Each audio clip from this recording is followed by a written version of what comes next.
Well, a good late morning to everybody tuning in. It is the future of pool front and center here on day 3 from Las Vegas. We're at the Rio All Suites Hotel and Casino.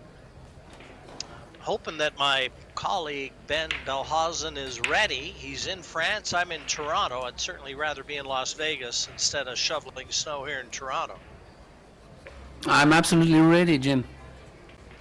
Well, it's an enticing matchup here, Ben. As was noted in the prelims leading up to this, it is the future of the sport, front and center here on day 3. 8 events made up this festival of pool over 10 plus days in Las Vegas, bringing players from all over the planet converging on Sin City. And what a spectacle it's been even till now. But our focus changes. You know, we've gone from the Las Vegas Men's Open, now the young stars.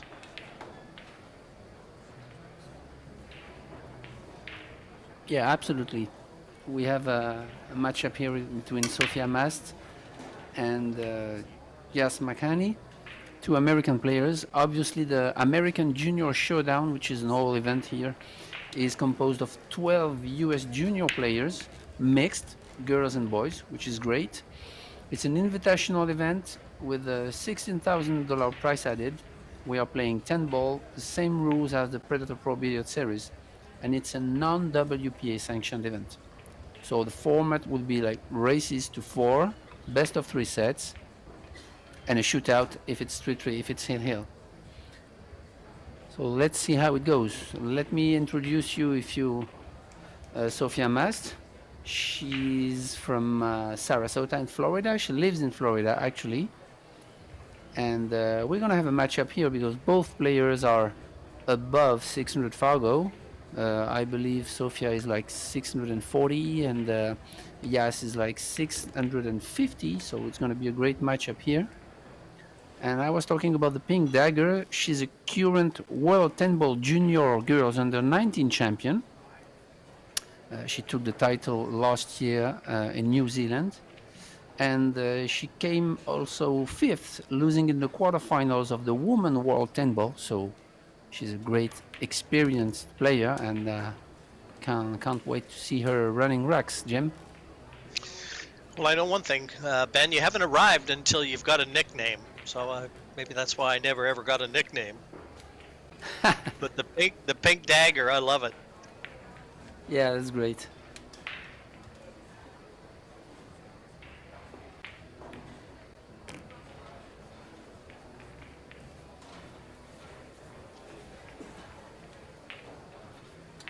And I didn't grab much information on Yas Makani, but I believe he's like 15 or 16 years old. He's been on regional tours in the US for a couple of years, and he's been improving a lot. And I don't know if he's part of the program, but what I do know is that Johan Rusink, the top coach, is involved in the development of the juniors in the US. So I had the pleasure to meet him in Treviso for the Euro Tour in Italy a couple of weeks ago, and he was with Payne McBride, who is one of the 12 players in that American Junior Showdown. So that's a great point for them for the future of the game in the US.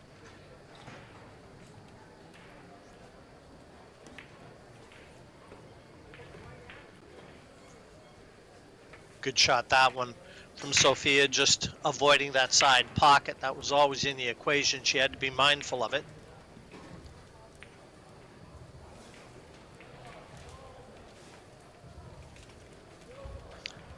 But if she's nervous, she's not showing it, is she?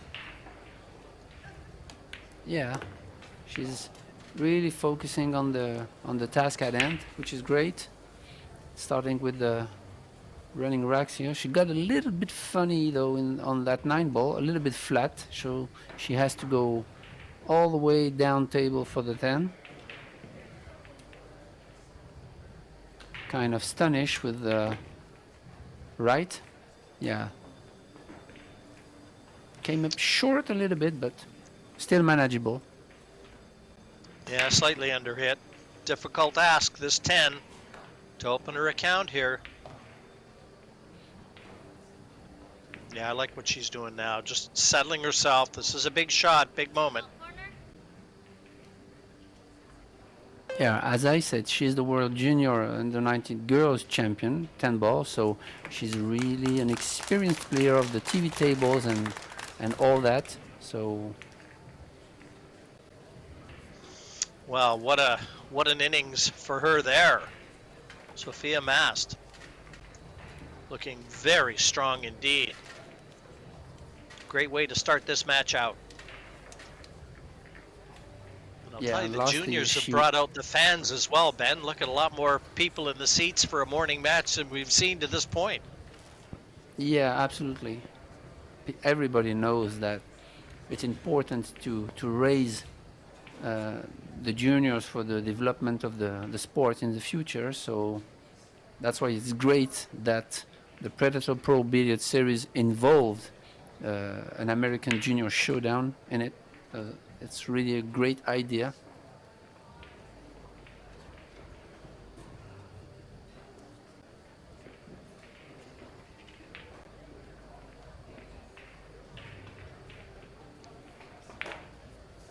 Sophia will break in the next. Yeah, as I said, it's a $16,000 total prize fund for those Junior Showdown, and the winner will take home $5,000.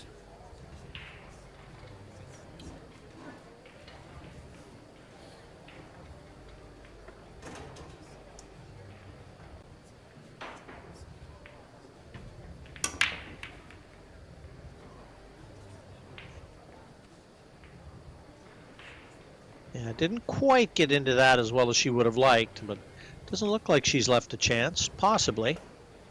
Certainly nothing easy.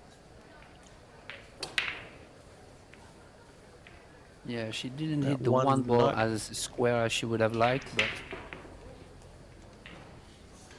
the short cue comes out for Jazz here. And being a little taller, that'll work for him. Important to elevate with these jump cues.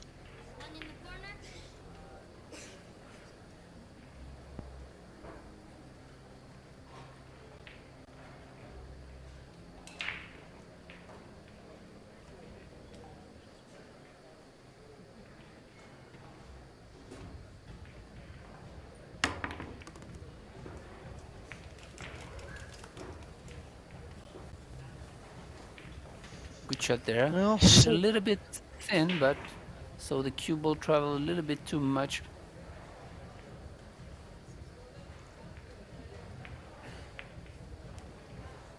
Yeah, he just didn't quite catch that one as intended. That's why he's run slightly out of position.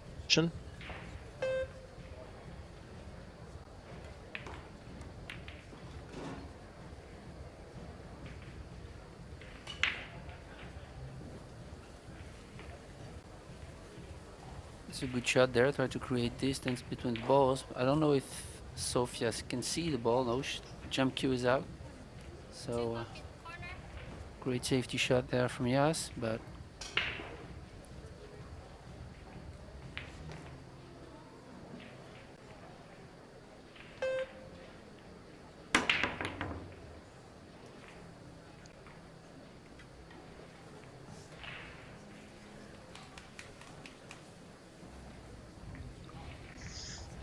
fortuitous roll.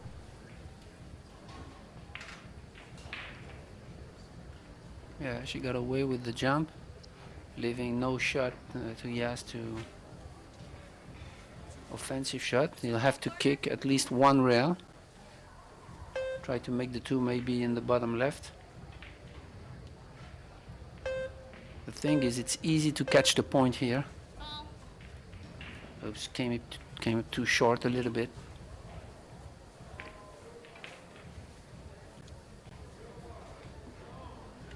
Big chance here for Sophia to put Yaz under even more pressure. Yeah, almost looked like he unintentionally played a bit of right-hand spin on that cue ball. Yeah, kind of rushed it.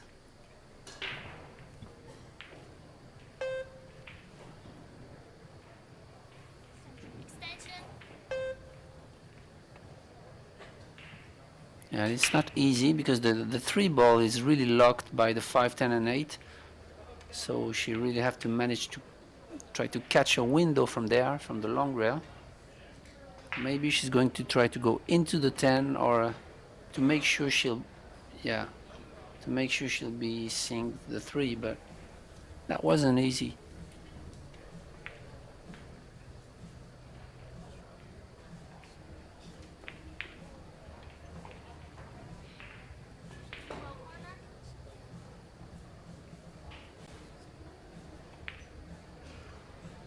This is tough queuing here.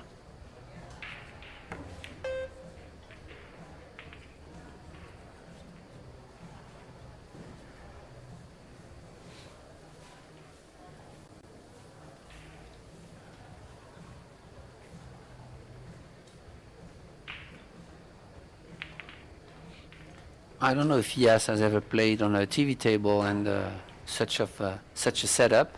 I know that Sophia Mast, when she won the World Championships last year, is like used to it. I actually got a chance to see Sophia a couple of years ago in Puerto Rico. And there are so many good young American players. She's one of a handful for sure. Be a few more coming up later this afternoon. Young Savannah Easton, we'll be seeing her. Yeah. She's got a nickname, so you know she can play. Oh, good shot there. That's a glued safety. Really tricky position for Sofia.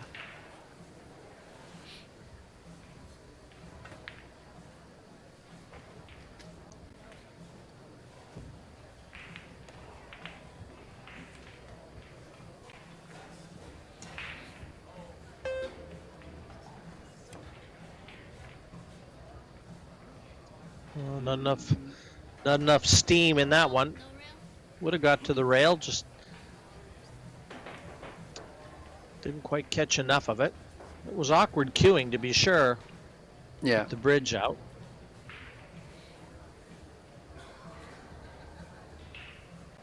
Yeah, we were talking about the juniors program in the US, and I saw an interview of Shane Van Boning. He was saying something interesting about it, and he was saying that the juniors should go out of the bar table competition and should really play on 9-footer, because he said that in the last decade there is not that much good American players because of it. Because a lot of players play on bar tables, and when they come to 9-footers, they are not used to it and they don't get it. So that was interesting quote from SVB.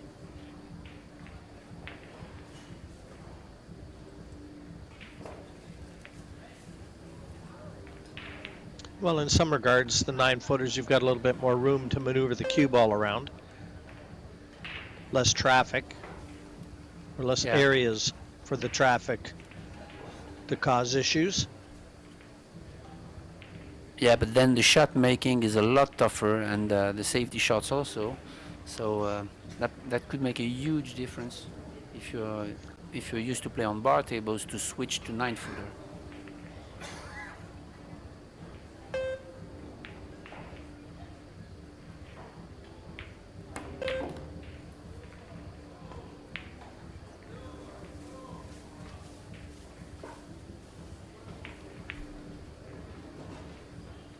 So here, this is a typical situation where you can't really play the combination. Of course, it's really off.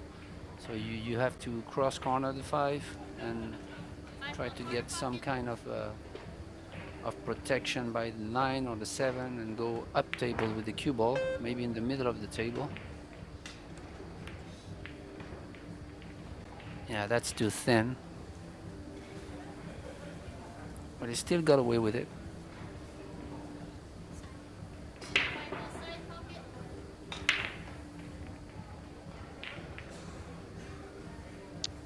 Six ball coming to his aid.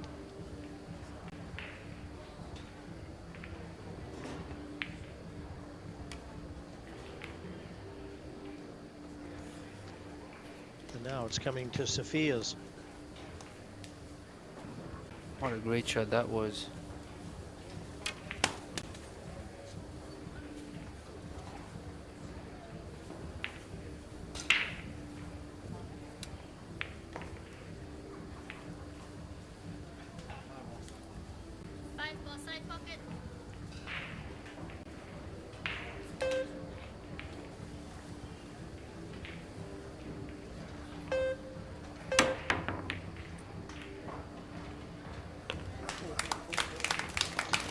Well, how about that shot? Wow. Called the side pocket. Don't know if he intended it off the 8, but it's there. 6-ball corner pocket. Definitely worth another look. Might want to mark that one down, Ben. We haven't had a million shots to be able to send to our highlight reel. Yeah. This is really a highlight this time. And actually the kick safety from Sofia was awesome.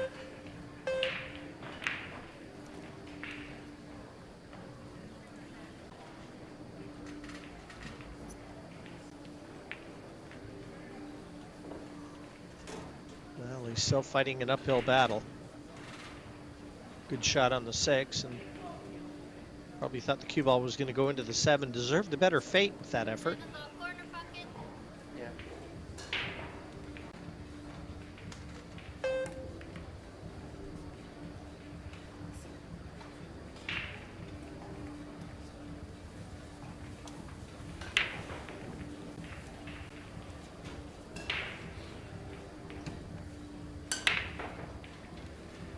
Good opportunity here for Sofia to secure this rack and take a 2-0 lead.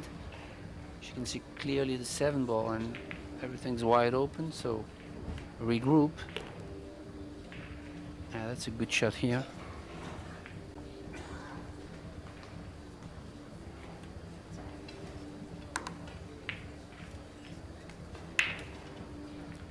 I don't believe they have ever played races to 4 like this, so it might had a little bit of drama and pressure, because in the World Juniors they play a race to 6, I believe. So it's a really new format for both.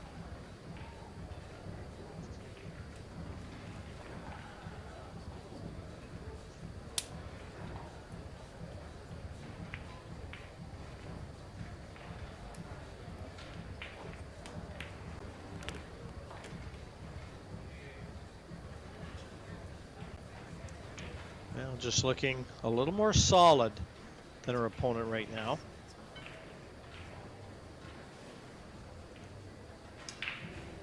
Yeah, a little bit more stable, controlling her emotion better. And Yas for the moment has had a couple of shots where he kind of rushed a little bit, show a little bit of nervousness. But it's Yeah, tough. possibly Sophia's experience on center stage like this, Ben, maybe coming to the forefront. Yeah, absolutely. And I always say that it's a lot easier when you're in the booth than when you are in the arena. Really puts pressure on you, and you have to deal with it. Every player has to deal with it, so.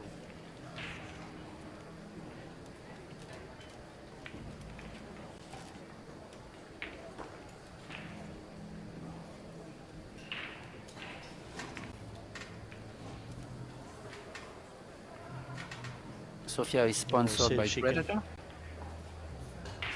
It's the pink beaker rush for the pink dagger.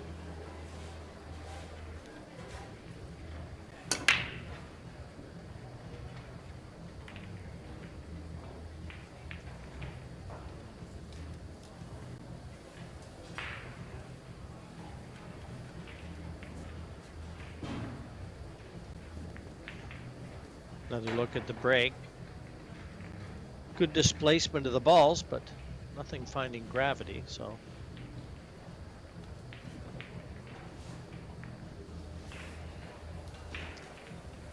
Well, that was a very, I'm not sure if he was trying to bank that into the corner. I doubt he tried to play it with the speed to leave it over the pocket. But he's found a bit of cover. 1-ball corner. Yeah, I believe he hit it too thick because he only wanted to play safe, I believe. But he got it. Well,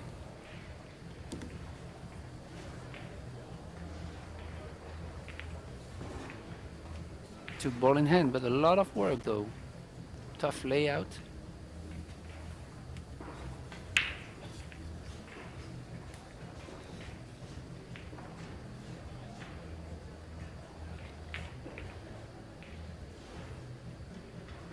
Let's say that the path of the cue ball from the 4 to the 5 is key here, because the 2 to the 3 is pretty much automatic.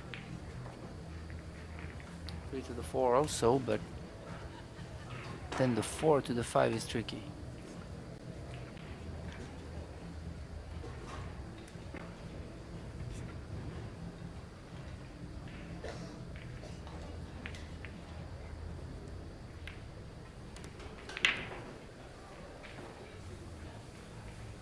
Yeah, he's on the wrong side of the 3, forcing him to go into the 6, or if he can avoid the 6, drawing back in between the 5 and 6 to the center of the table, it should be okay.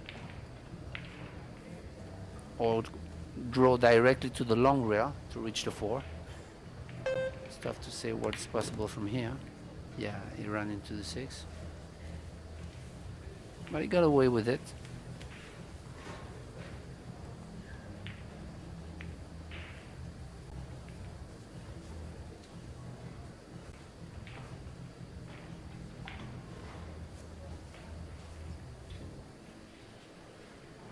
Yeah, it's a time in the match too. Still early days, but you know, Yaz wants to try and stand up and be counted here. He's got to let Sophia know that he's in this for the long haul.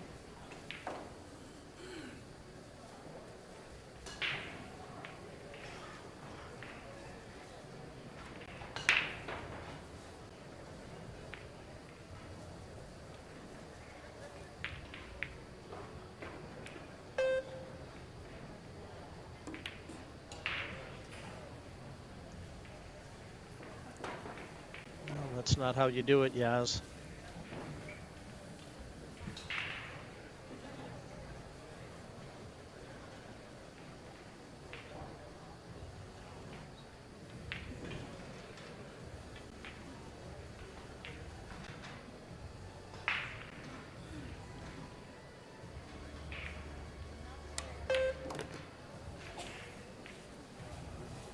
Good stroke there, but a little bit too far. Still okay though. She just have to roll the 6, going to the long rail for the 7.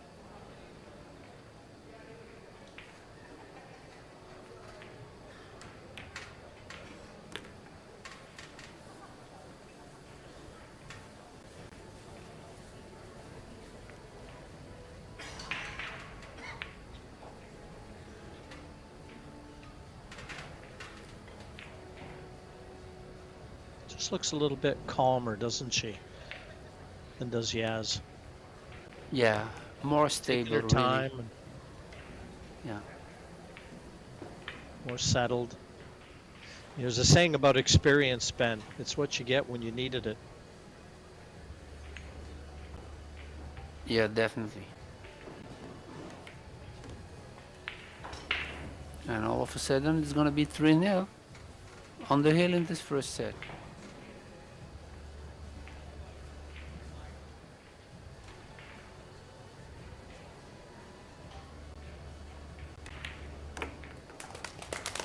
Center City, and 3-0 confirmed here at the Rio. Sophia Mast dictating the pace.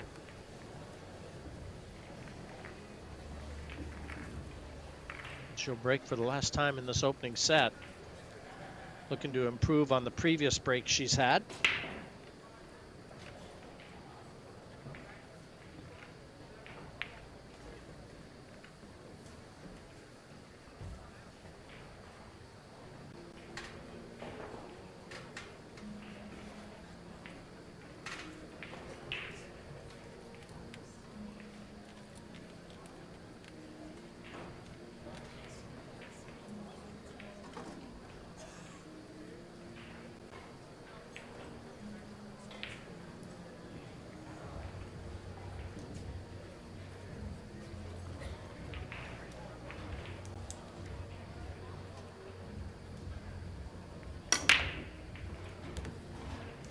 She hit that one a little better. Popped it. Yeah, a little bit more power. Made the one on the side.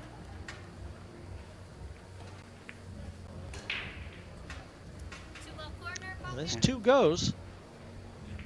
Yeah, tough shot, but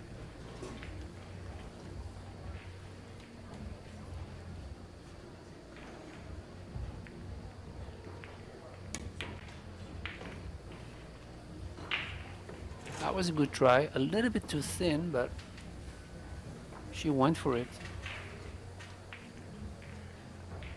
Two ball corner pocket. So let's have a look at our sponsors for those events. The Pro Billiard Series sponsor and partners are Predator Group, Kamui, Yalin, Little Monster, Samsung TV Plus, Box Billiards, Vent Billiards Corporation, and Q Sports International.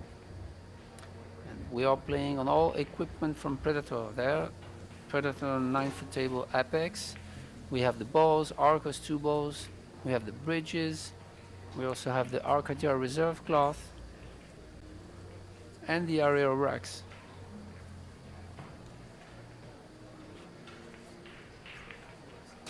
Corner pocket. Possibility of the corner bank here on the 2.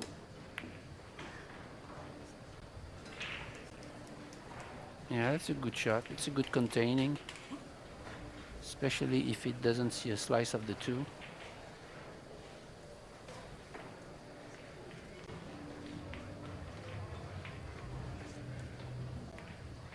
Oh, we did. So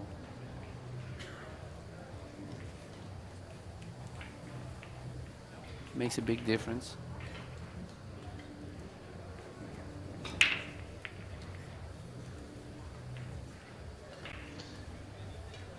Now the 4 on the top of your picture looks to be an issue. It could offer a combination. 4 to the 7. That'll be a key ball in this rack.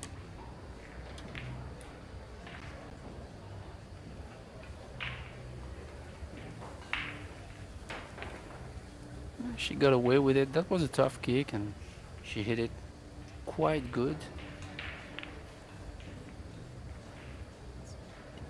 And now, yeah, he has to brush the 2 and going 2 rails in between the 3 and the 10 towards the 4 and 7 in the corner over there.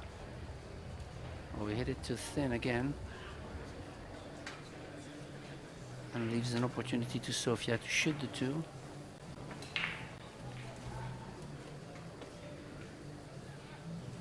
She might have to draw a little bit, try to play the 3 ball on the side and see what she can manage to do with the 4-7 combination.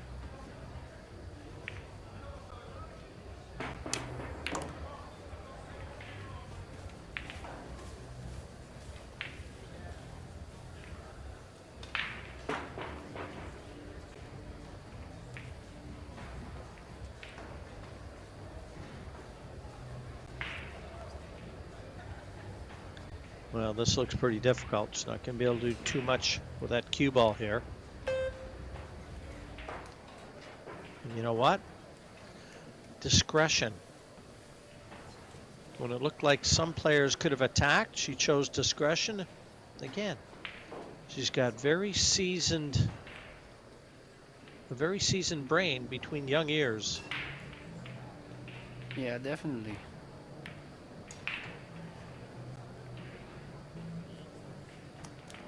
Good shot, that one from Yaz. Good, and he's developed the 6 somewhat. So we'll see if that reaps any rewards. He needs the mistake from Sofia. She hasn't given many. Corner. So it looks like the shot here is the 2 railer, short and long. Yeah, like that. Oh, she hit in 1 rail, okay. Good hit.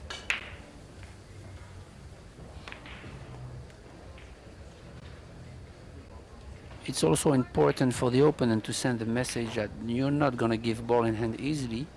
So even if she left an opener, but She did hit that ball, which was not easy. So it's a different story with having ball in hand. So it's a good point for Sofia in this match. 7-ball corner.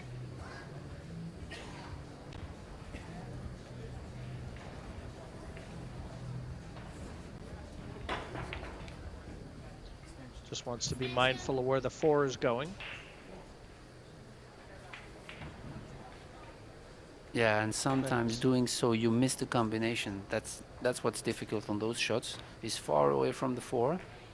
The hit is pretty thick, but yeah, the combination is not easy. I would say soft to medium speed there.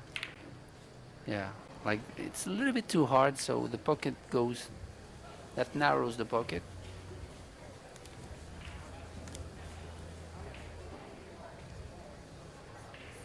Sixth side.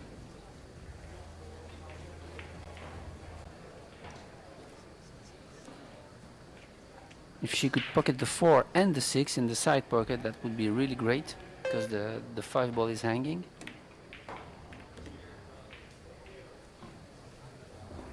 I think that's what she tried. She's probably landed as awkward on the 4 as she could have.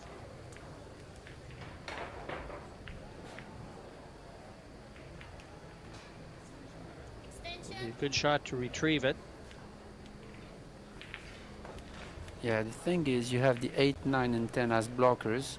If she pocket the 4, then she's gonna have to travel on the other side of the table, and then the 8, 9, 10 comes into play. So it's not easy.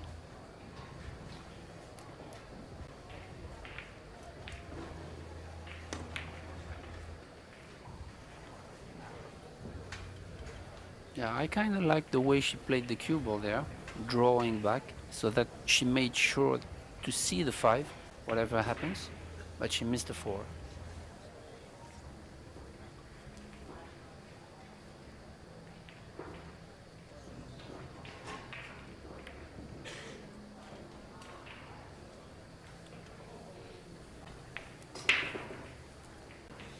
And also something we didn't mention is the shot clock, because juniors are not used to the shot clock, only in world championships, but so that has a lot more pressure on their shoulders.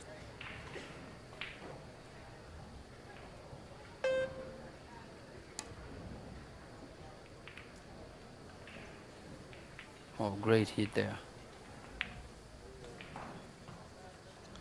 And she's not giving anything away, is she? Yeah, and that's a strong message. I mean, when you hit 3 rails first this way, it's a strong message to your opponent also.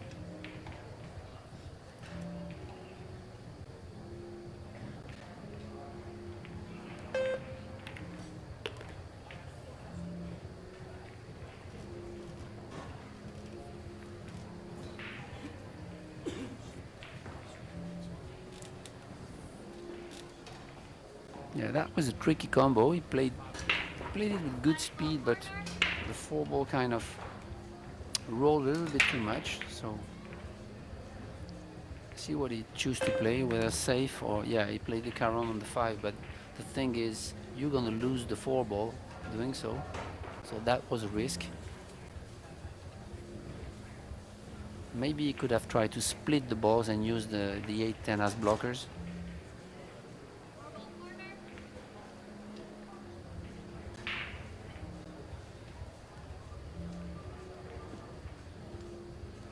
You can see the arena lights there. Really the best lights I've ever played with. It's really crazy. No shadows, bright. Whoa! How is that? A little exhibition in jump shot success. Courtesy of Yaz Makani.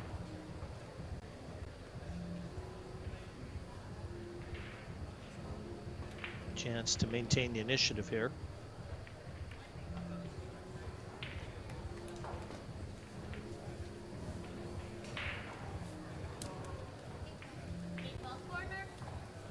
He keeps playing good safety though, like 2 or 3 safeties in a row in this rack.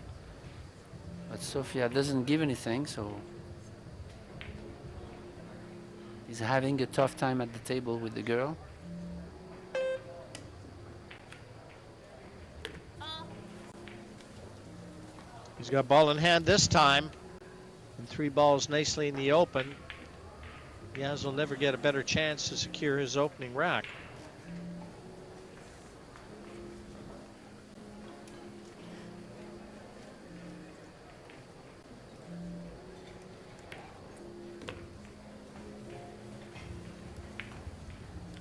Yeah, I mean, he deserved it because he was patient. He played good safeties and he got rewarded at the end of the rack. Finally, Sofia made a mistake 10 ball on corner. kicks. So he deserved to win this rack actually.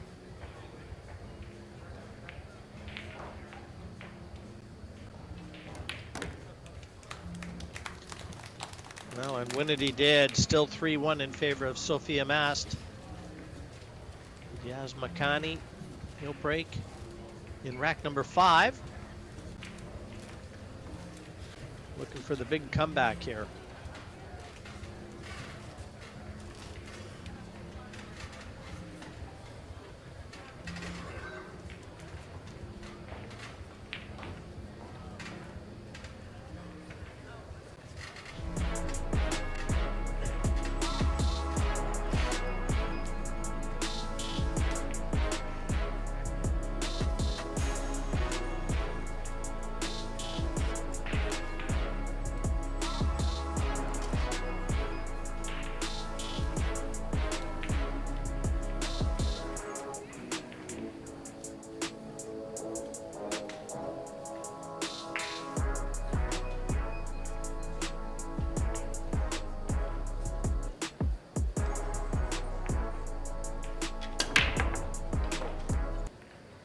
And here we go again after that small commercial break.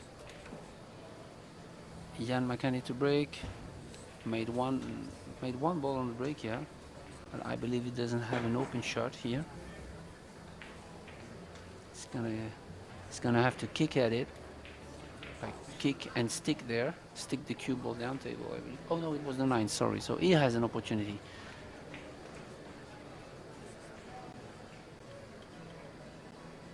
As we saw that brief clip just prior to Yaz breaking off, all the best players in the world have converged here on Las Vegas. This is definitely the place to be, the Rio.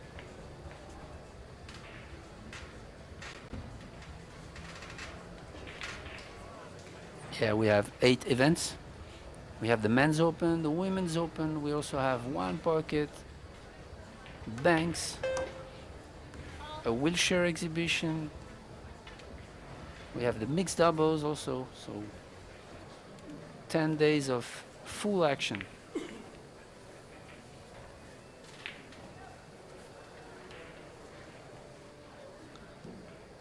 Just misjudged the carom from the 4. Cue ball finding the side pocket with ball in hand. Well, a gilt-edged opportunity now for Sofia Mast to take this opening set. From the 4 to the 5, the biggest hurdle she'll face.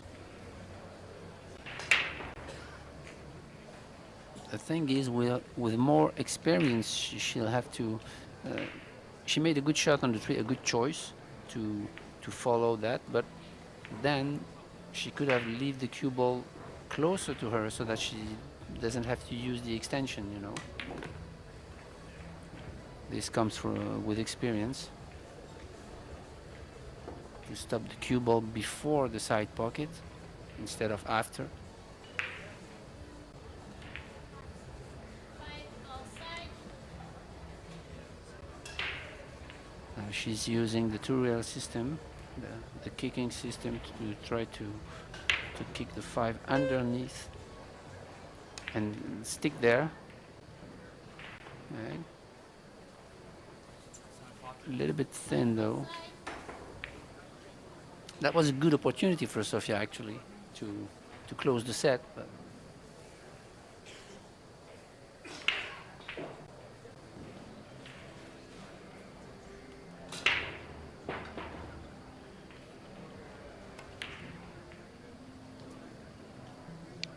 Now she's going to get another one. Yeah, a little bit careless here. Try to force the 5 ball on the side. Didn't have to actually.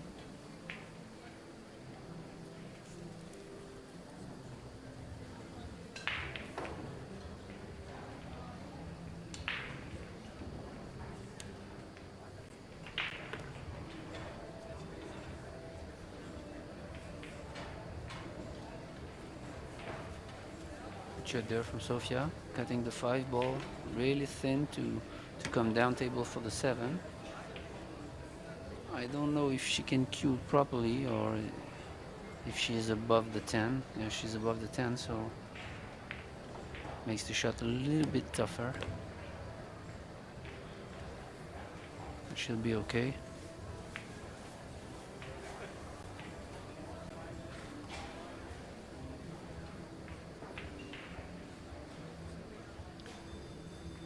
Just got to be careful. If she tries to draw this, she's got to be a little careful of that side pocket. A mishit, the cue ball is going to be tracking near that side. Yeah, absolutely. So what you need to do here is not to use side English. You really want to use only the bottom low ball so that the draw will bite and go past the side pocket. Oh, she miscued.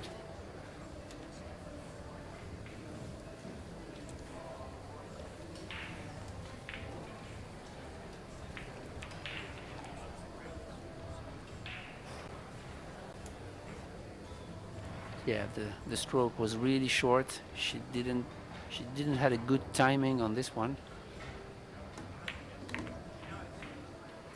And often what happens is the tip position on the cue ball is moving, so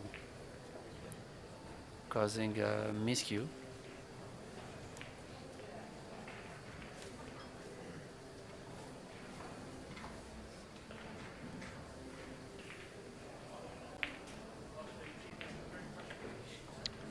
Not that many in it when it comes to balls pocketed. 26-21 for Jazz. He's going to close the gap a little more.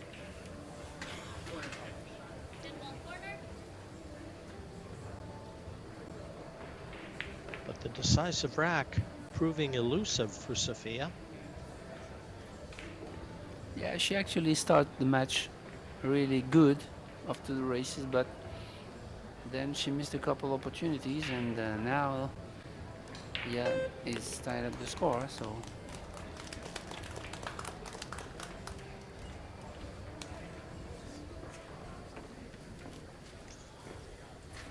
Now 3-2.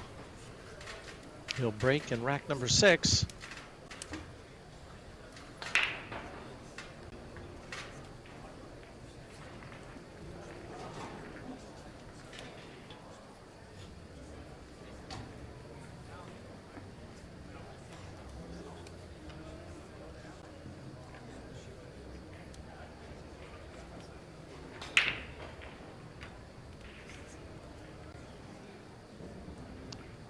There's that Predator lighting you were referring to earlier, Ben.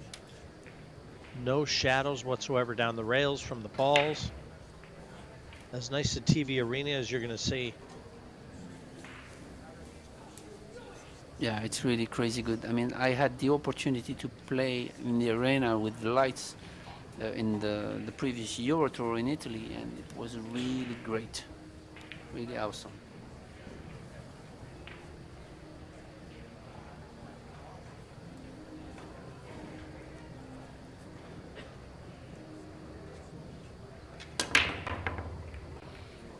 Remember, we have 3 live streams for you, 2 tables on Pro Billiard TV YouTube channel, but also on Samsung TV Plus and many platforms. You can follow us also on Facebook, on Instagram.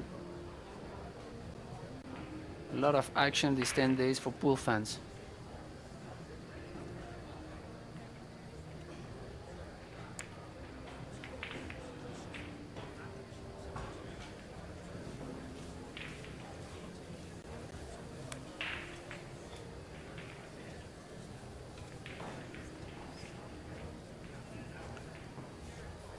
The 2-ball in jail for the moment.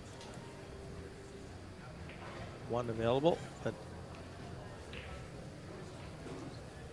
don't believe that 2 passes the 9 into the bottom corner, the one that he's going to be attacking with this 1. Yeah, probably play safe on the 2. So we had a great view from here, and we can see that lastly he put some right-hand English on the cue ball, so that has consequences to miss the 1 ball thin.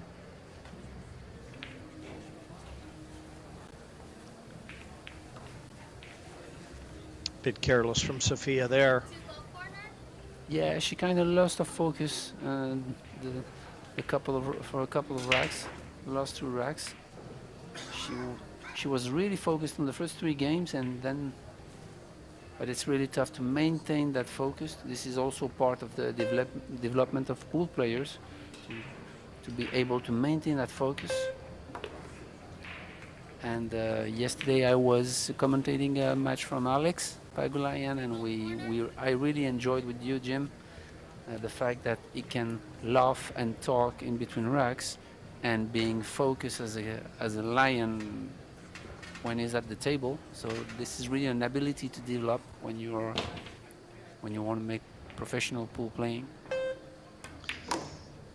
I know one thing, Ben, and I would imagine you're probably very similar. When I was growing up and I was playing snooker in Canada, I would sit for hours and watch all the top players, and I was, you know, very aware of how they were on the table, how they were off the table, and like you mentioned about Alex, if you ever wanted to try and pattern your game after somebody, you'd have to go a long ways to find someone better than Alex Pagulayan. He's just got the ideal and makeup to be a champion. Yeah, definitely.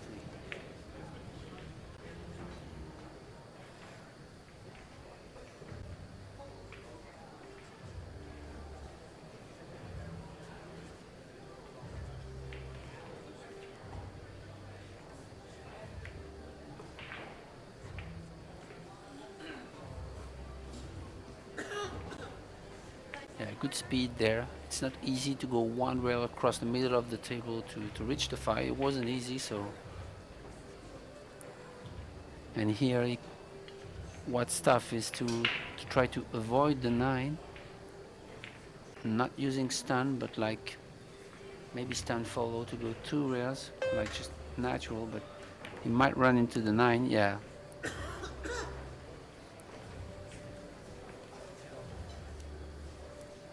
He uses a little bit of left on this shot, and that's why he came up a little bit short on the 6, but still okay, I believe.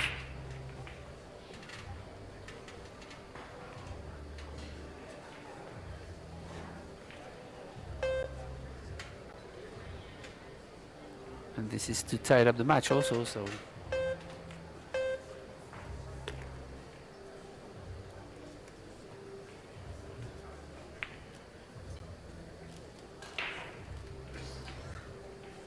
Yeah, he's got a little bit more bounce to his step now too. When Sophia was 3-0 in front, Yaz was in his chair. Not a lot of positive body language from him, but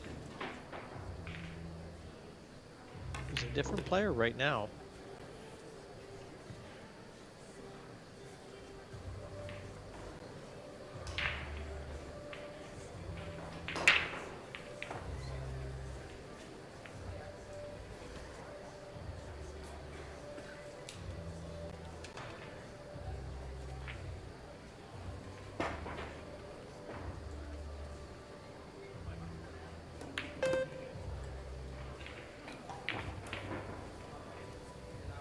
We're going to get to a hill in our very opening set.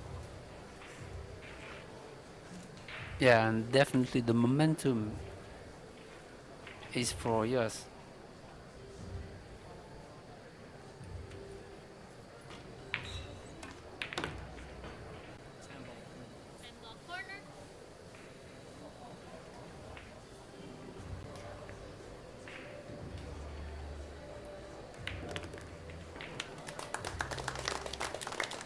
he'll break.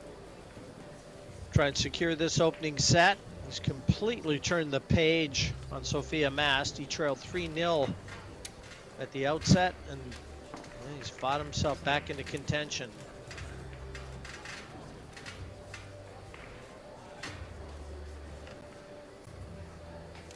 Yeah, the player overall performance is going to yes, but it's pretty much, I would say, the score reflects the statistics, and I found he took the advantage of the safeties he played, and we can see that it's 80% of the safeties he played were efficient, so that's a great point for him to come back in this set.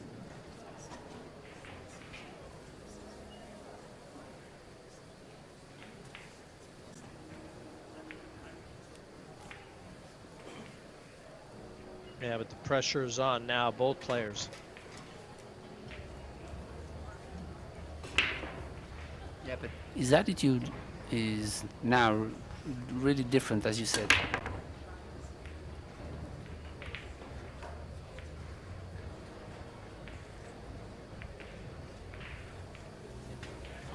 Okay, opener for Sofia.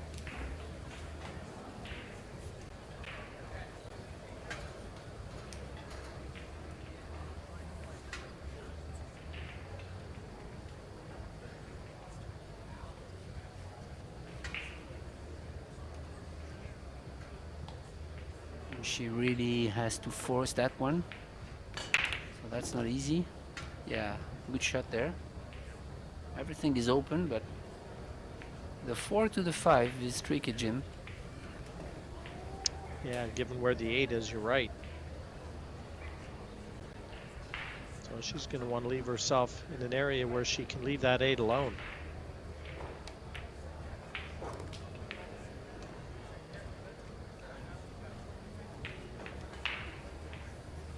Yeah, because the 5 is connected to the 6, so that might be the only problem, the 4 to the 5.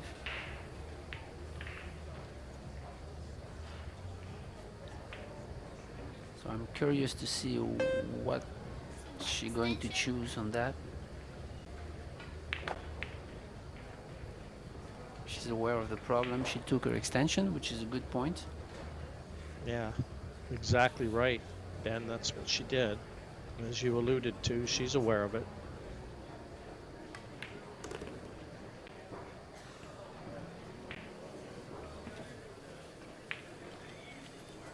I'll tell you what, if she can see enough of the 4 to pocket it, that's a great shot.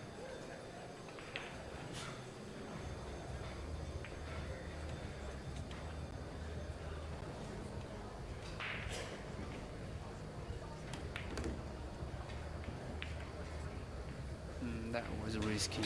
I thought she could have cut thin the 4 ball on the side and going long rail short underneath the 5 to pocket it on the top left. I don't know if it was possible, but that was the shot, I believe.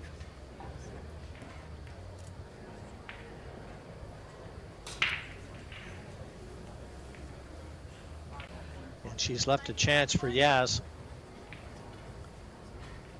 Yeah, long shot though, but open.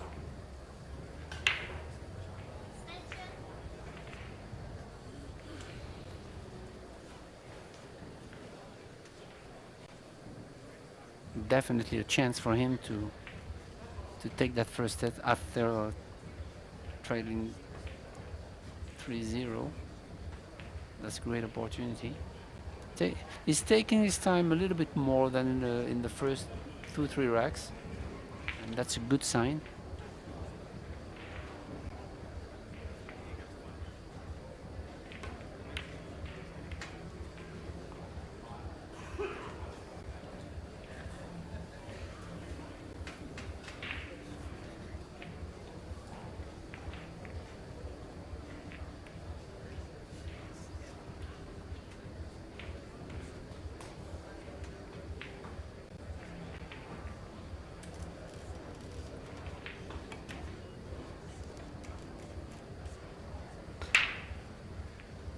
Good shot there, but it's still work to do. because now she's frozen on the rail, and if she pushes the 6 toward the bottom right, then she won't get position for the 7 unless she puts some left,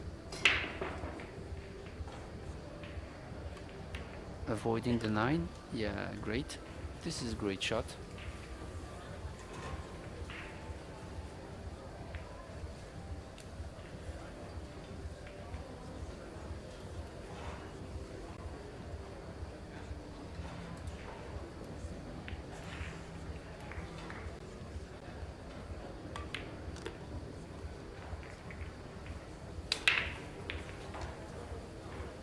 Well, she had to be put under pressure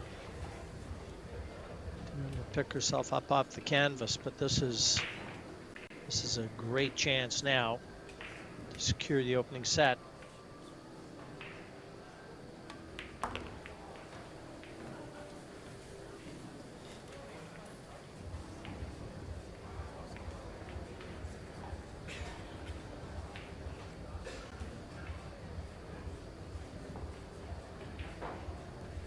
She slows down a little bit her rhythm, which is good, try to calm the nerves.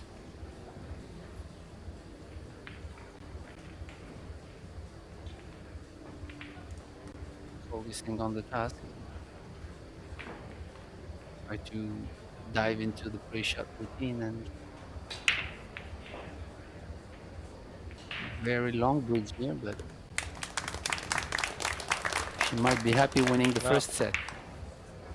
For sure, that fourth and decisive rack took a while to come, but in the end, it does. And Sophia Mast takes the opening set 4-3.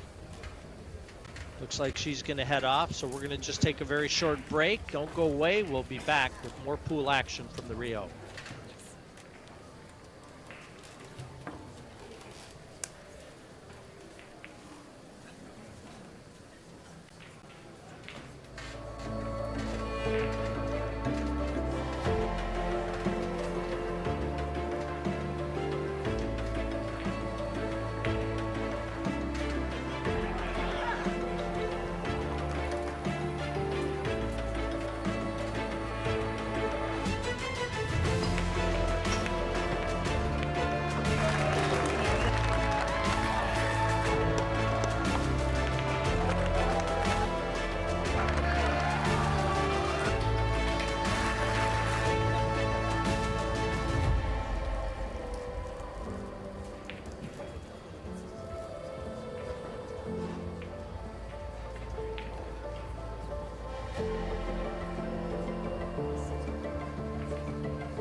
Okay, and the players are back to the table after a short break. Yeah, chance for Yaz to hit the reset button. He played himself right back into contention in that opening set. Really had a chance with a long 4, long 5 ball, and in the end, Sophia Mast came good. Nice clearance to secure the opening set, and now we're into set number 2. Good break, solid square hit, but no balls.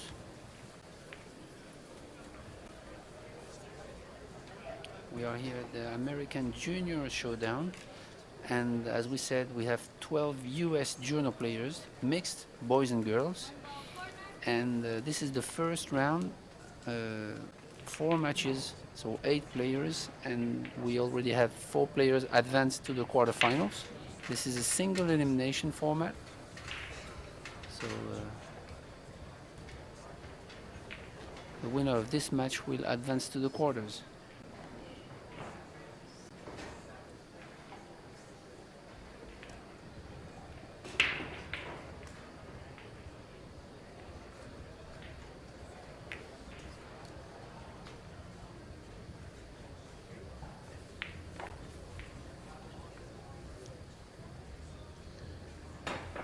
Yaz should find himself in trouble when he comes to the table again. Sophia with a number of safety options here.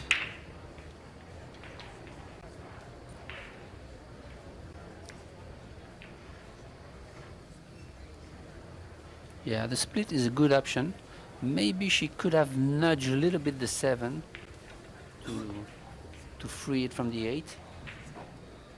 Could have been a small detail that make the difference.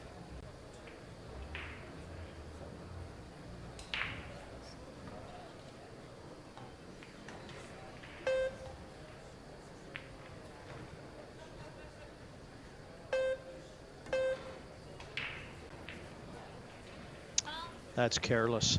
He's so concerned with contacting that 1 ball on the bottom side as we look to try and put some separation between cue ball and 1 that he's aired.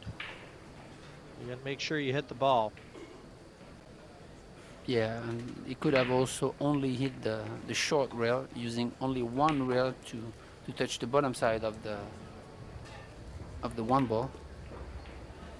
Could have been good also. Oh, this is also careless. Now she has to cue above the 5, which is never easy.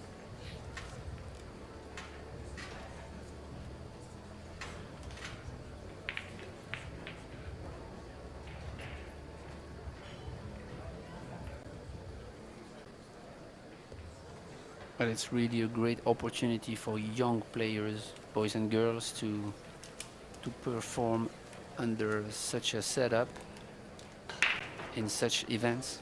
For their future is really great. Yeah, you really can't say enough for the experience that all these young players are gaining out here.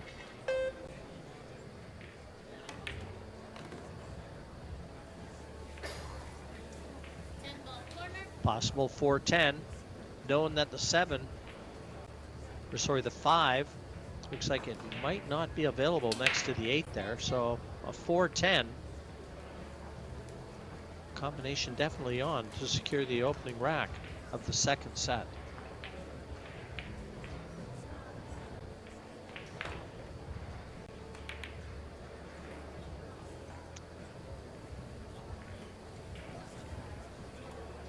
That was close. It wasn't easy. Yeah, it was close, but it wasn't easy. Look at the distance between the 4 and the 10.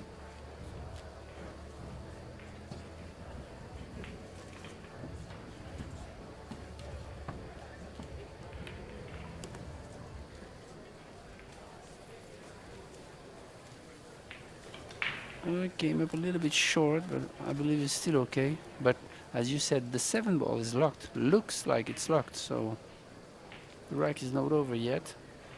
Some way he has to manage to do something with that 7.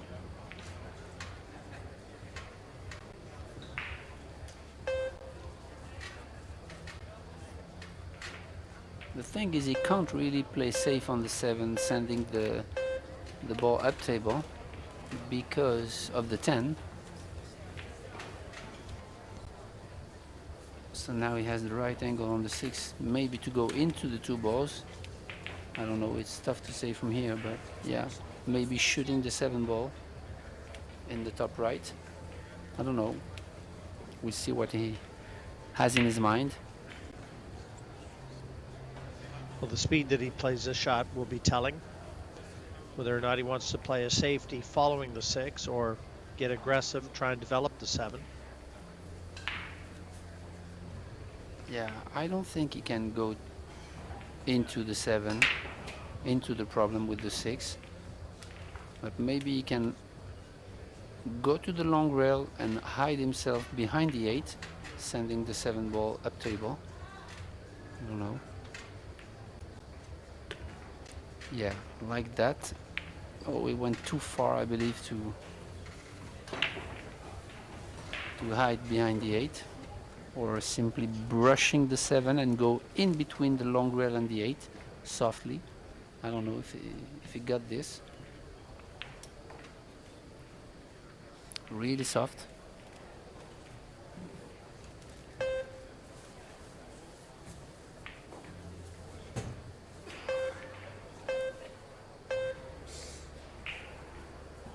Yeah, I didn't have to move the 8, otherwise the 7 ball will go open.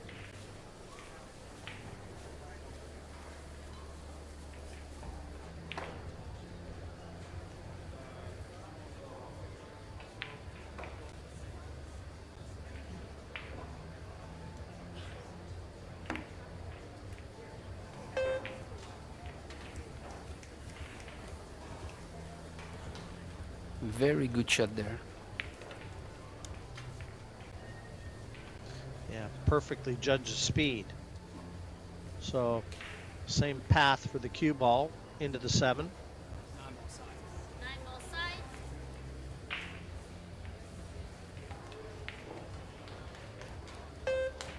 So now he's going to try to create distance between the balls. Yeah, the speed is good, but the hit is it's pretty good. A little bit too thick, but he's left the cut.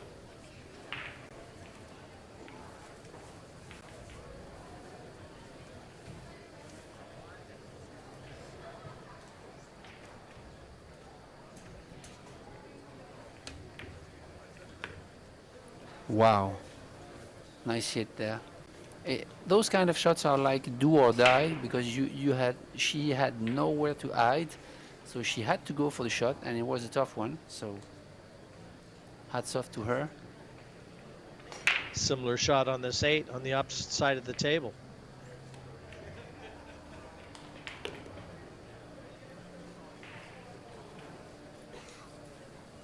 That was a great one also, and that now she has to travel up table to reach the 10.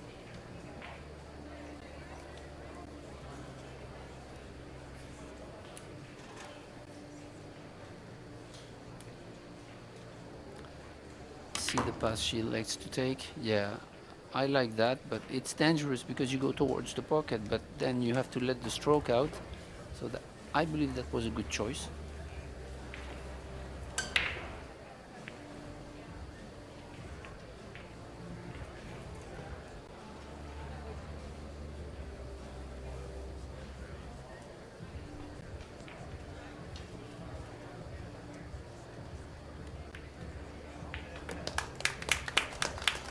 Well, just as she did in the opening set, she secures the first rack. Sophia Mast, she's quick out of the gate again.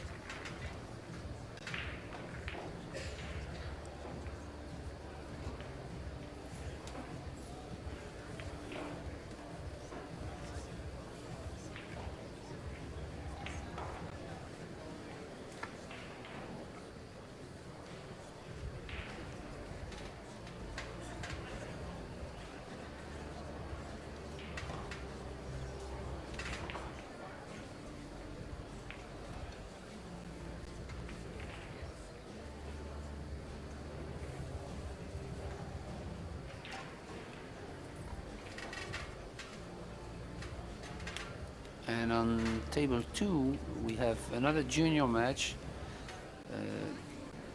We see Joey Tate and Nico Konkel, and Joey Tate is trailing 1-0 and is trailing 3-2 in the second set, so is in danger there. I believe he is one of the favorites of the event. He has a good experience. He already played in the US Open last year, and he's a really good player, but now he's in trouble.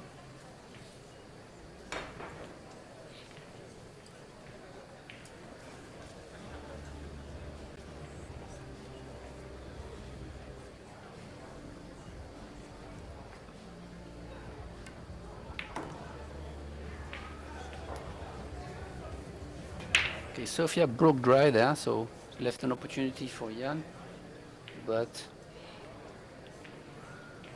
yeah, again, the 4 to the 5 looks to be a little bit tricky.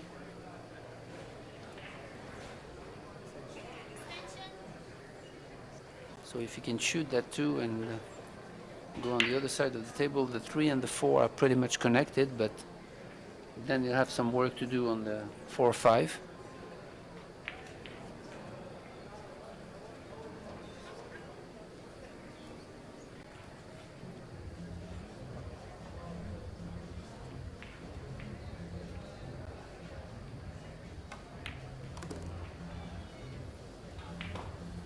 Oh, that's great. He opened up the 5 a little bit so that now it's wide in the open in both corner pockets. Makes the rack a lot more easier.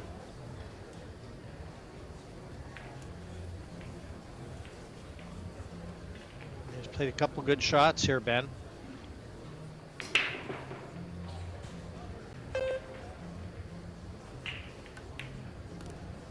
But he's got to make them count. If he can't seal it, a lot of these promising looks from him will all be for naught. Yeah, he chose to play the 4-ball 1 rail to go into the line of the 5-ball in the bottom left. Oh no, you see, I don't like that shot because he crosses the line. He's perfect actually, but he went stand 2 rails and he crosses the line of the 5-ball instead of going 1 rail into the line of position. So no big deal here because he got it, but the choice was not that good. And you know what's funny, to further understate what you just said, as soon as it started getting a bit awkward, all of a sudden the path to the finish line not quite so clear anymore, is it? Yeah. Now he's got to come with some shots.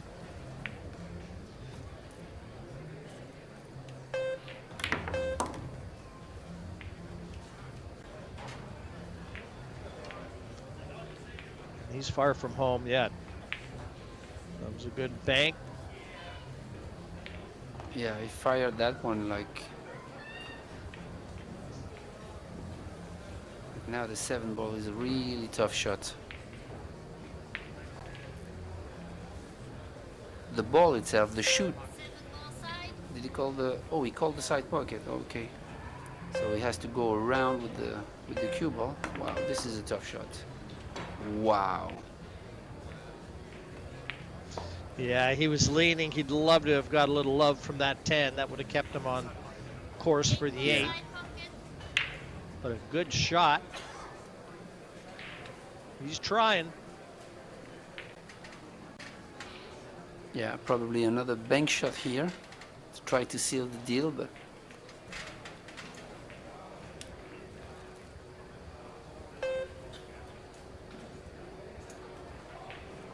is he gonna go all in? Yeah, he's going all in. Wow. Oh, this is tough. It's a cruel game sometimes. Yeah. He kept digging and digging and digging, and finally the dirt came back on top of him. But the thing is, on this last bank on the 8-ball, he used high ball. and that's why he scratched on the side. If he had used like center ball, that the cue ball would have gone 3 rails and he would have got shape on the 9 some way. Well, like I said earlier in the rack, all the good shots that came from Yaz, all for naught. Sofia capitalized with the 9-10. And it's a 2-0 advantage in a set that would put her through.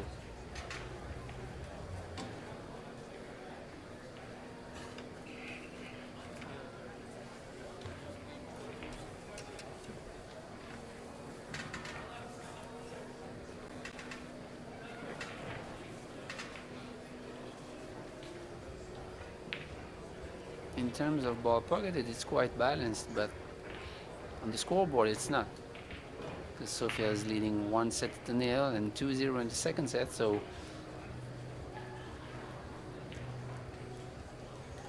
I remember doing a match in the World Championships just to, go on with what you just said. This is years ago, probably in the mid to late 90s. It was in Cardiff, the World Championships. Efren Reyes was playing Steve Davis, snooker player. Steve Davis, the balls pocketed were 38-11 in favor of Davis. The score was 8-5 to Reyes. yeah, that happens sometimes. Yeah, this is really showing that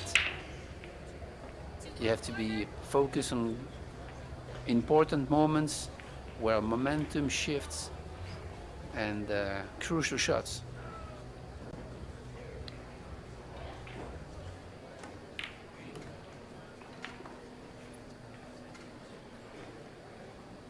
I don't know if the 1 passes the 8. I don't think so, not judging by his body language. Yeah, I hit this one really hard, like a little bit like rushing it, and so the problem is when you make tough shots like this, but you rush it a little bit, then you lose a little bit control of what's happening. And now he has another combo using the bridge, which is really tough.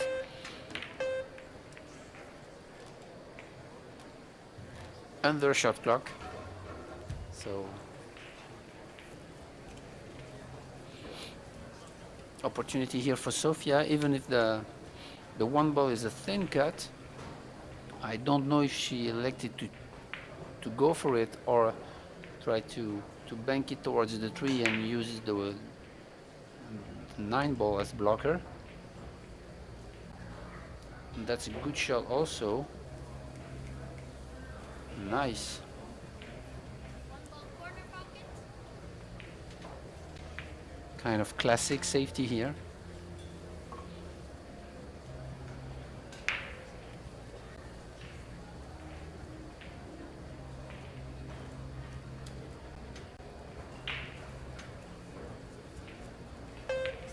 Extension. You can see the edge of the 1, but not quite enough to be able to knock it into the corner pocket.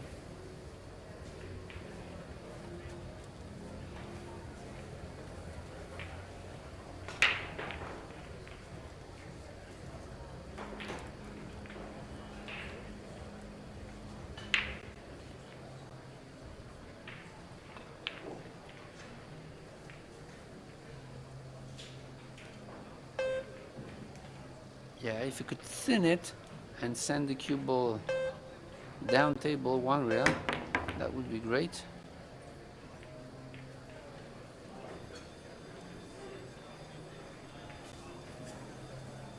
Oh, that was a shot. I don't know if Sofia, if she sees something of the 1 ball here, that will make the shot a lot easier. Yeah, that's a good shot there. Good split.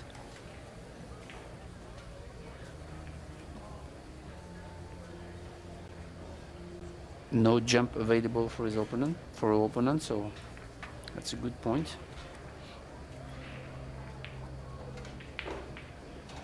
1 ball corner.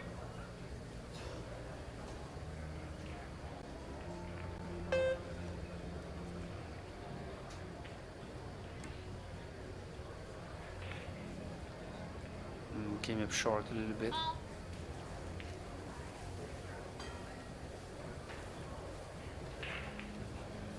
I'm looking for some problems here, and I really don't see any. 4 to the 5 is easy. 1-3 Yeah. in close proximity to each other, so this is a great chance for Sofia here. Yeah, definitely. The 4 ball is connected to the 5 and the 5 to the 6. A little bit of work from the 6 to the 7.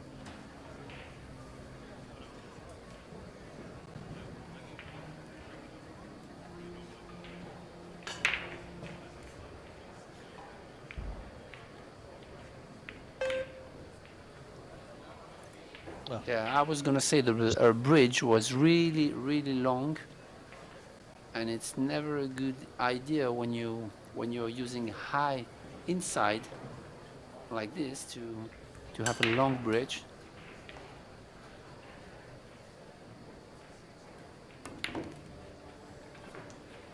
Ball. Well, some unforced errors from both players. Yeah, And again, these are the juniors that we're watching.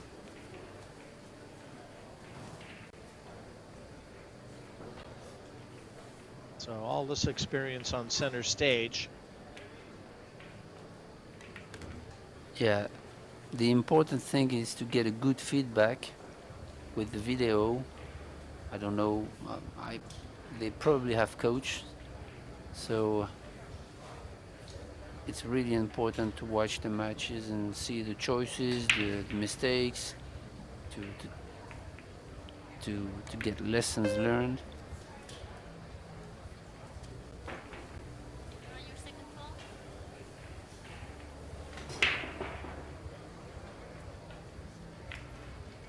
You have so many one things thing's in for the game certain. to master. Yeah, Ben, I was going to say one thing's for certain. Both players are certainly getting enough bites at the cherry. Oh, that was a good attempt here. Didn't miss by much, and good containing.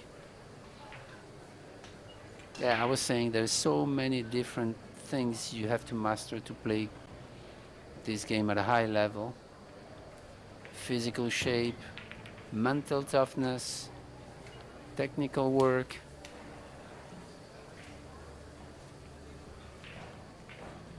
A long journey.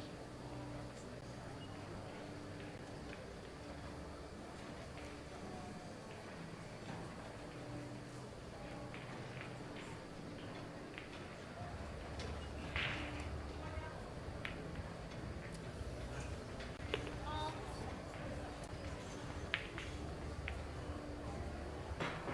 I kind of double kissed this one, and the cue ball went into the top right.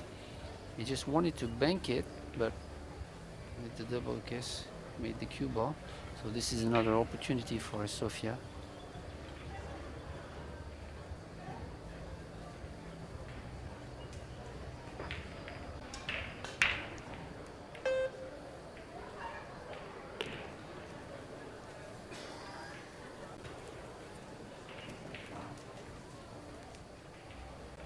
And this is to go on the hill.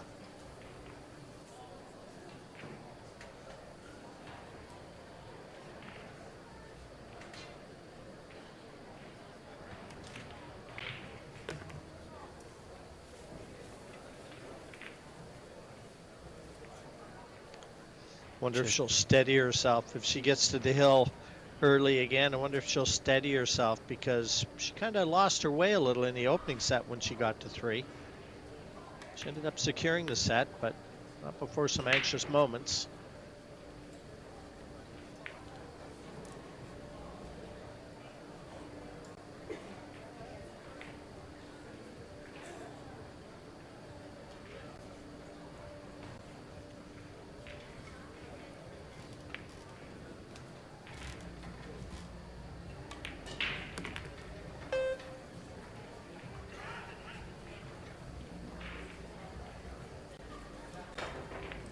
And this is not an easy 9 ball to get shape on the 10.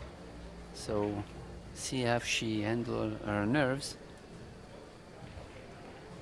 They have to stay focused, to stay down on the shot. She did. So this is a great, great recovery.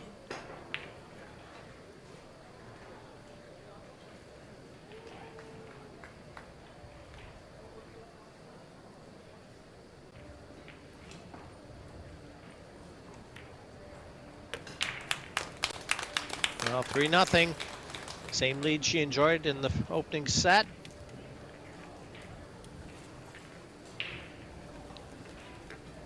We'll see if Yaz can throw caution to the wind as he did in the opener and fight himself back into this one.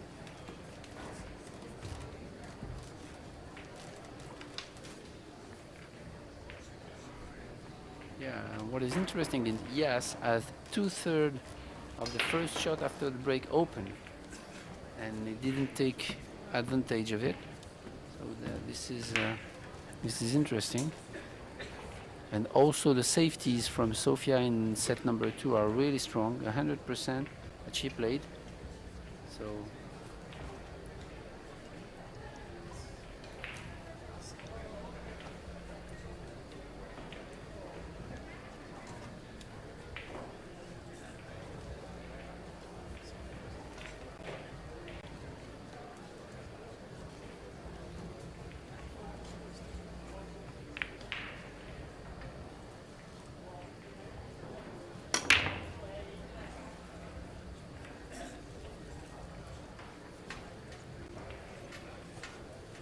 Yeah, she just can't buy a ball off the break though, Ben. yeah, you know, breaking from the side in 10 ball with a hand rack is pretty tough. I mean, she kind of hit them hard, but not that square. That's why the spread is not that good, as good as it can be.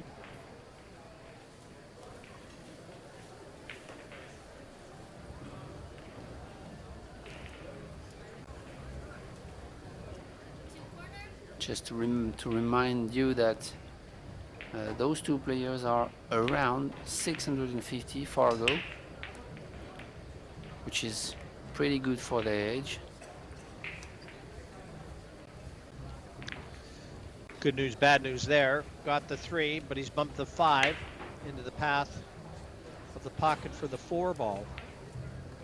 So, combination 4 to 5. Maybe the only option.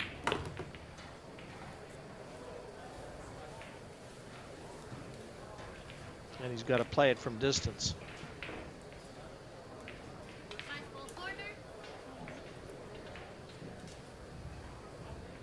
Yeah, it's definitely an off-angle long-distance combo, which is really, really tough. Yeah, but the speed was good actually. The speed he chose was really good, so it went in smooth.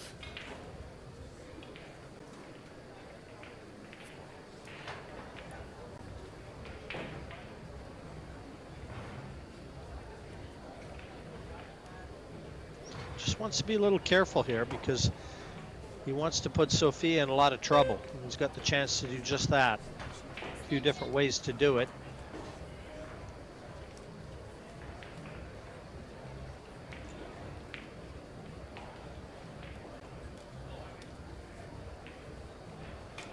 Yeah, it's actually not so easy. Oh, he touched a little bit of everything here. Yeah, I really am not sure exactly what he was trying there, but I think he's even left this open for Sophia. Yeah, I believe she has the cut. What could be ideal is to come from the long rail and hit the 8 ball. Oh, she could have done this, so it's even better. But then from the 6 to the 7 is not going to be easy, especially frozen on the rail, and she has almost no angle on the 6. So the purpose was to hit the 7 ball there, playing the 4, you know, to open up the 7 ball and to get position on the 6.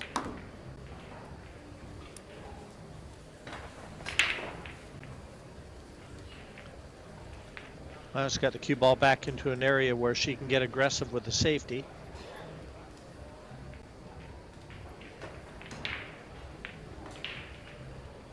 Yeah, the point is she has to avoid the 10 ball going to the short rail. Yeah, and she didn't. So there is no way she could have hide behind the 8, 9, and 10.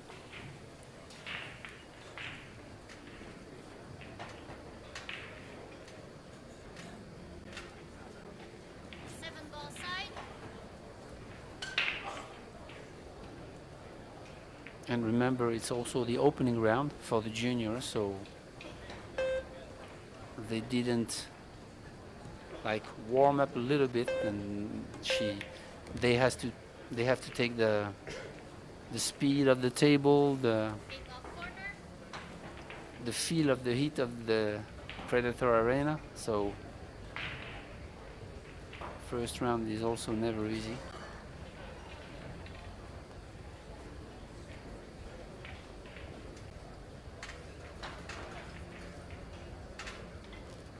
I'll tell you what, the bank shot is on also, if he doesn't like to cut.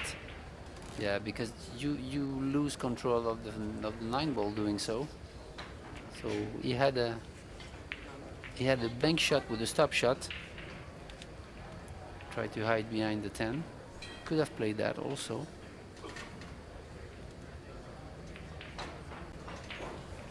Thin cut into the bottom right corner as we look.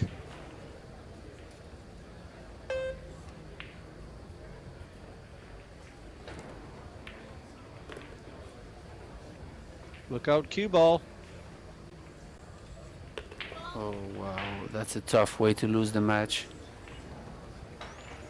Well, that's... Seems like that was the way it was always going to go for poor Yaz. Just wasn't his day. Actually, Sofia is happy to win that second set easily, 4-0. So she's now in the round number 2.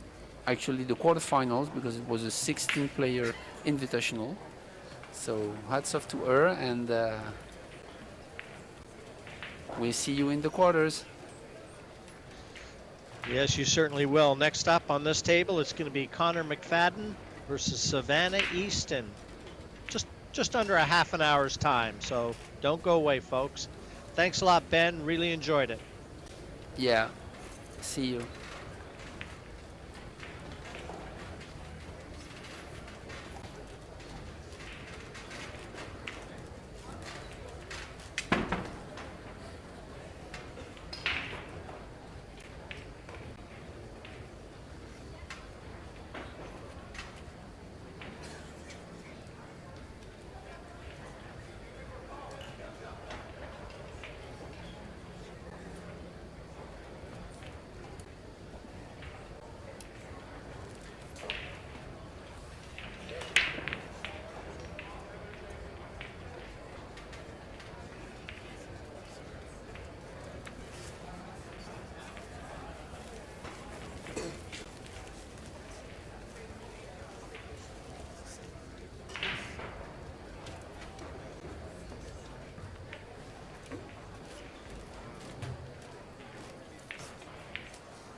go heel-heel. Oh yes, we're looking forward to a shootout. Haven't had one yet.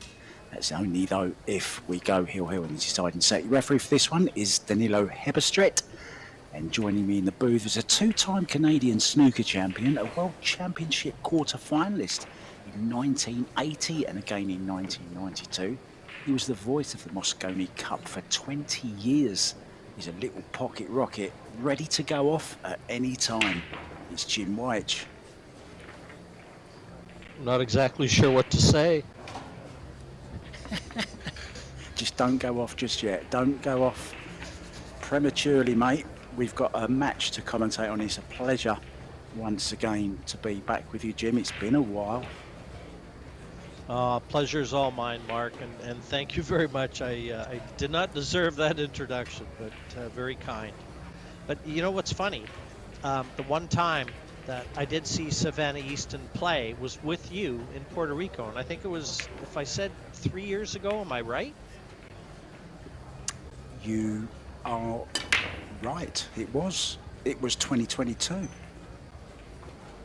3 years ago we saw this young lady play, and she was playing Kelly Fisher at the time and should have beat her. I remember very, very well now you mentioned that. Yes, it was Kelly Fisher she played, and she had a great chance to beat her. And she's really come on since then, Jim, as well, because she's now ranked number 10 in the WPBA World Rankings. What about that? Well, she was a very promising young lady, and I can't tell you how excited I am to see where she is now. Yeah, just had her 15th birthday, Jim, just last week, I believe. And I remember meeting her on her 12th birthday in one of her home rooms, banging balls it was, in Las Vegas. That's where she's from, her home city. Good start. Well, she's looking, yeah, very good start, Mark. Looking very strong in the early going, looking very settled, composed. And I always talk about, you know, settling in as fast as you can, spending some table time, letting those nerves out and get that back arm greased. And she really is maturing as a player. Beautiful little shot there. Okay, just maybe a little bit unfortunate. Took a little bit of a risk.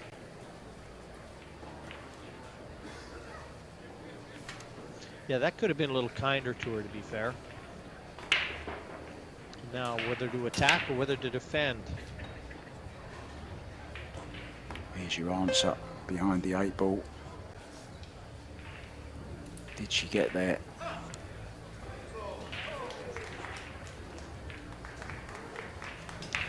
And our first look at Connor McFadden. I've never seen him play before, Mark. You got any background on this young man? Well, not really. 17 years old. He's from Tampa in Florida, but not really much to go on, Jim. He's got a nice tattoo on his arm for a 17-year-old. Look.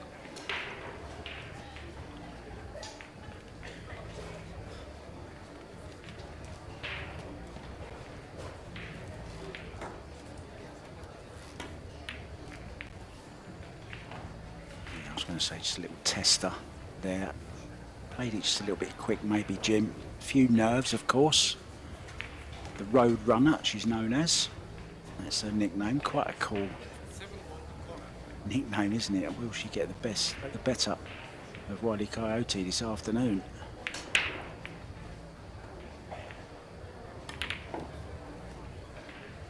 Good shot, that one from Connor. Wonder if that's an indication of the sort of game that he possesses. Certainly attacking. That was his first thought, wasn't it, Jim? Didn't really look at anything else. Just got down and cracked in the combo. It wasn't easy, but he made it look nothing so. to worry about when you're 17 years of age, Mark, and on center stage playing pool in Las Vegas. Welcome to Hollywood.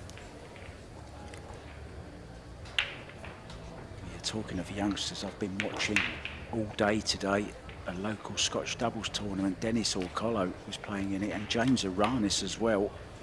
They weren't playing together, but Dennis Orcolo, they got to the quarterfinals. He was playing with a local lad, Patty, his name, a Thai boy, 15 years old, and played absolutely unbelievably. Actually got Dennis out of a lot of trouble a few times, believe it or not.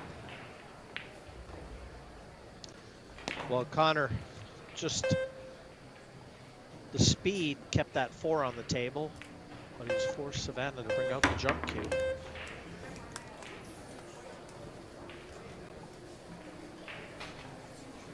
She really is tipped to go all the way, this young lady. Got to the final of the juniors in New Zealand. She was outdone by Sophia Mast, who has just been in action. I think did you commentate on her, Jim, in the match just now? I did, yeah. She beat a young man named Yaz Makani.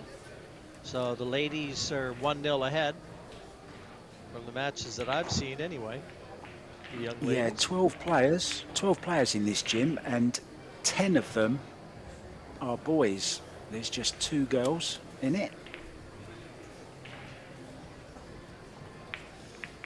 She was stretching there. She used the extension in Savannah and just reaching a little too far. This is a great chance for Connor to secure the opening rack. It's the way juniors are growing up now, isn't it, Jim? They don't really learn to use the rest or bridge, as it's called in pool. I know you're not the most vertically challenged person. Well, you are vertically challenged, so you used to use the rest a lot on the snooker table, I'm sure. Yeah, you know what? There were a lot of great rest players. It was the Achilles heel of a lot of good snooker players. I mean, players like Jimmy White was terrific with the rest. Kirk Stevens, a real good friend of mine, as good a rest player as there was around, or bridge, as you say, Mark. But Alex Pegulin in the pool world, I mean, Alex has got quite a snooker pedigree as well, and he can show a lot of top players. He can give them all a lesson how to use the bridge. Yeah, I just saw him playing a match against your local boy from the corner bank, Sahil, who I met, of course, when I was there in Toronto. And Sahil beat Alex from memory. Yeah, Alex has been playing a lot of money matches on the snooker table up in Canada. He loves his snooker, does Alex? Yeah, he got away with this. It was a little bit dangerous playing this near the 10 ball, because we are playing early 10s. No golden break, but early 10s. But that's worked out really well. Savannah. Oh, maybe she can just get through to it. A little bit of spin, Jim. A little bit left. Wow, I was looking at that and I thought there's just last year's paint available on that ball. If she can clip that in, what a shot that would be. And I mean, 15, I guarantee you the age of my eyes had no chance. But I would have been pretty impressed even if 15-year-old eyes would have been able to clip that 6 in. Yeah, I think the new cloth kind of catching her out a little bit there, Jim. Just 3 days old, of course. A couple of 3 days old. We're on day 3 here. Wow, what a shot Connor just played there. Just looking at it and kind of shaking my head. He made what should have been very easy, quite tricky.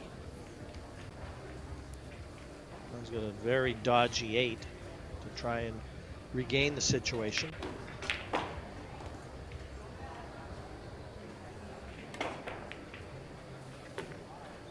Beautifully struck. Impressed with the stroke, Jim, early on. I love the fact he's left-handed, Mark. Yeah, that makes 3 of us, Jim. Yeah, very well done. It was some anxious moments to be sure, but secures the opening rack, 1-0 over Savannah. But he looks like he's got a lot of game, does young Connor. Sometimes Now I know you guys. Those young-blooded horses, they want to run. You got to be able to rein them in. He's got to just try and be a little more measured in his approach. Like I said, that was a very lackluster shot from the 6 to the 8, even though he made a great 8. Yeah, good recovery, Sorry, wasn't Mark. it, Jim? I Now, totally oh, it's interrupted okay. you there. Sorry, mate. No, no, Just no, to no, let no, everybody, don't worry well, I about want to that. let I'm gonna bias a little bit of leeway right now. Mark is actually in Thailand, folks. I'm in Toronto. The event's taking place in Las Vegas, so you've got 3 different time zones that are all being factored in here. And so I don't have my good friend sat beside me to be able to tell when he's speaking.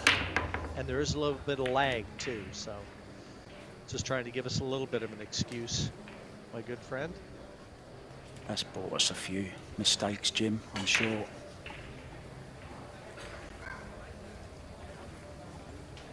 Well, ball down.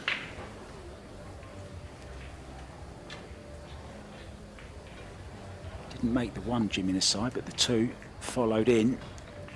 And has a look at this 1 ball. Now, can he play a cannon into the 6 here and hold for the 3, do you think? Risky. Played it beautifully. Right now, these pockets, yeah, these pockets are looking about as small as Connor wants to see them, because he hit this good too.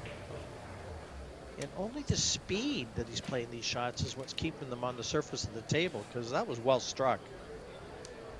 Yeah, it certainly was, and got the desired cannon on the 3, Jim. He would have been perfect on it.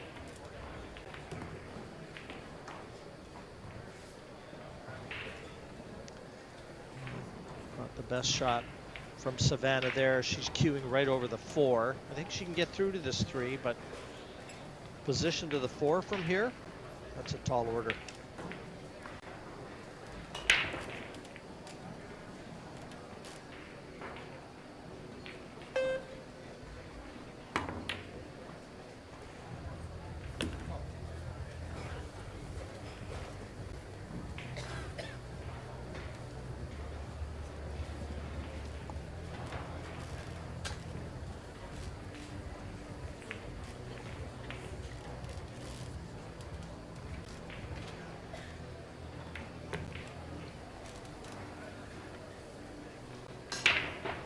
Looks pretty straightforward from here, Jim.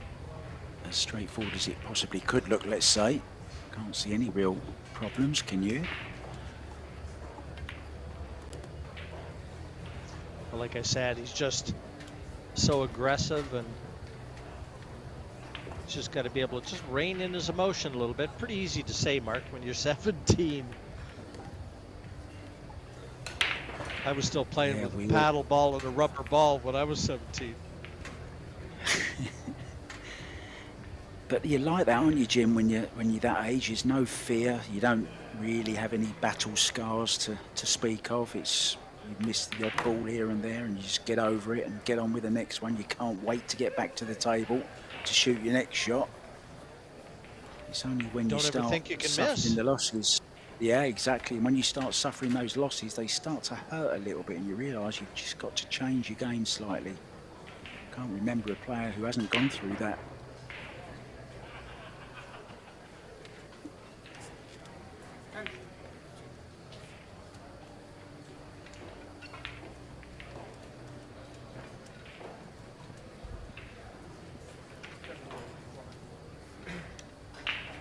He's going to slice this in. He can see it. Cue ball will be tracking up table. Just wondered, is he swerving it? Yeah, he's jumping, Jim. Maybe he's swerving it pardon slightly. me. Wow, it was a little jump, wasn't it, over the edge of the 9? But what a chance he's given Savannah now to get right back in this first set. And pardon me, I thought he was wide open on this 7. But again, he doesn't want to get down on himself either. You know, he wears his heart on his shirt sleeve.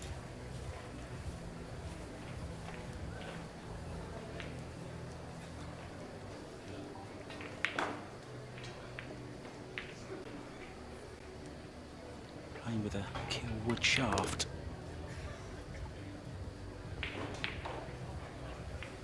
There's one thing about Savannah in this match, Mark. She'll probably give young Connor a lesson in composure and how not to show any emotion. Yeah, way above her She years. does take way above her years for sure. does take the second rack, ties it at 1-1.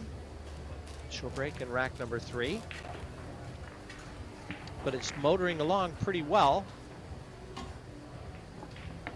She has a very good team behind her as well. Her mum and dad, Tiffany and Larry, who travel absolutely everywhere with her. And she has a brother as well called Cameron, who's actually training to be a pilot.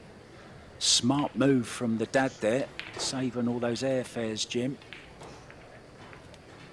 Send the son, The ones that send his the daugh- son to the flight ones school. that his daughter will be taking. Yeah. So there you go. Total of 10 balls potted each. And we're at 1-1. It's absolutely perfect. I've got a little bit of OCD, so that suits me down to the ground. 1-1, 10 balls each. Savannah to break.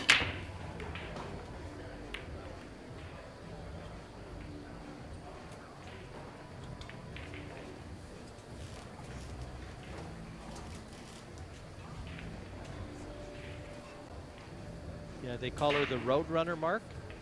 So that's Yes. I was saying to my my co-commentator in the opening match, you haven't really arrived until you've got a nickname. Yeah, Connor has one as well. He's known as KO, the knockout man.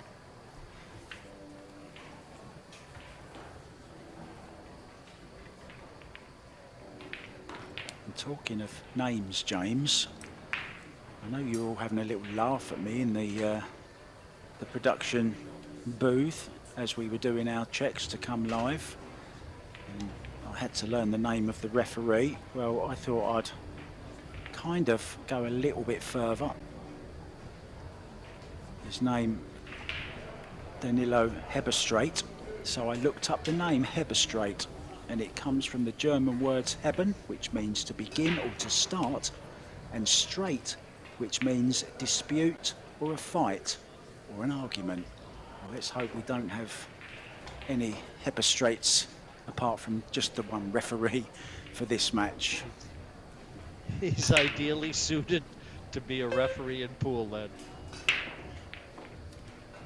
And he's even got a player with the nickname KO as well. And if he has got a knockout punch, the Roadrunner should be able to get away from it as well. Bit of luck there, Jim. Yeah, not the worst roll in the world. Savannah looking for a place to duck with that cue ball. A little bit of chalk on the ball there, look, Jim.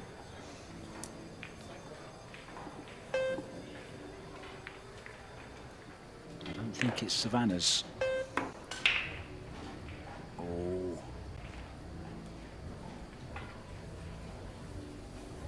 Oh, it's worked out pretty well. She's found some cover behind that 10. All that Connor's going to be able to do is kick at this too. He'd love to shave off the left-hand side of it, as we see, bring the cue ball down by the 8 ball, if possible.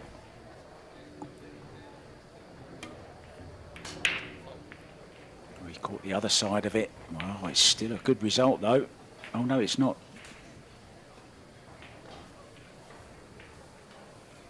So that was close. That was close to It being was a good very hit. He called close. the 10. Now I'm looking where the 1 went. Wow, it was very close, Yeah. Jim, wasn't it? Yeah, it really was. You always got to give the nod to the official, but I wouldn't want to see that one in slow motion. Yeah, hard to call, especially without, you know, the benefit of slow motion replays as well. Referees all qualified EPBF referees.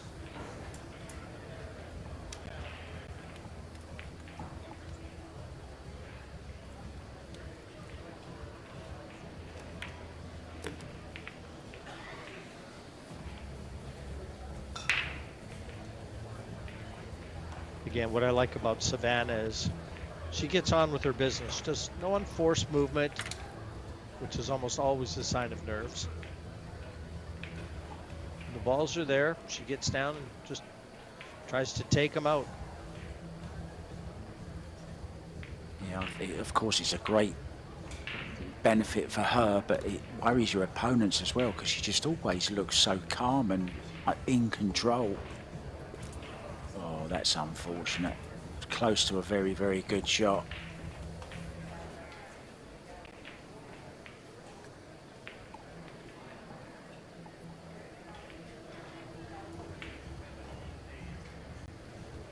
The Rio All Suites Conference Centre.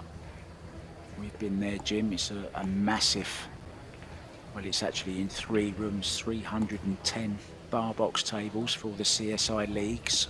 It's their World Championships going on at the moment. And somebody told me there's around about 10,000 pool players around the Rio over the next 10 days, playing all the various different disciplines. Plus, of course, all the pros, and there's 8 tournaments for the pros to be played as well.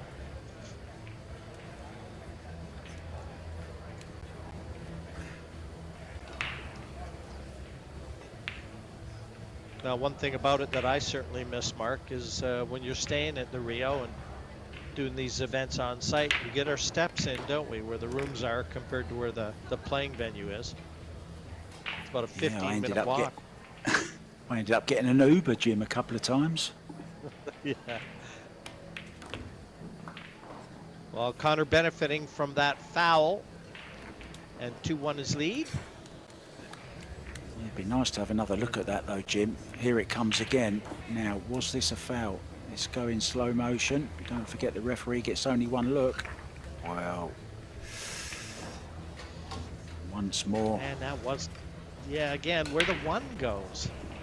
That was close, yeah. Very close. And, you know, that's exactly. Again, you've almost got to give the benefit of doubt to the official because he's right there.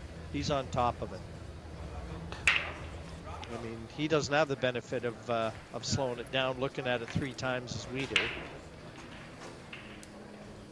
No, it has to make a decision there and then. So the rat goes to Connor. Conviction, Mark.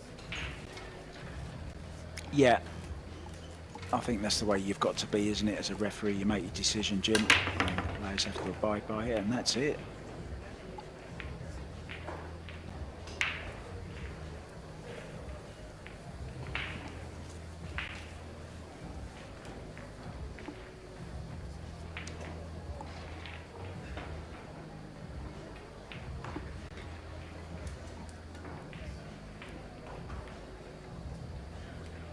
This is nice.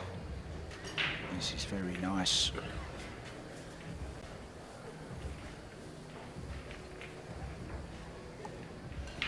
"12 players in total in this American Junior Showdown. 2 girls and 10 guys, and there's 16,000 added prize money, Jim. That's not to be sniffed at. Mark, you and I'd go straight to the blackjack tables.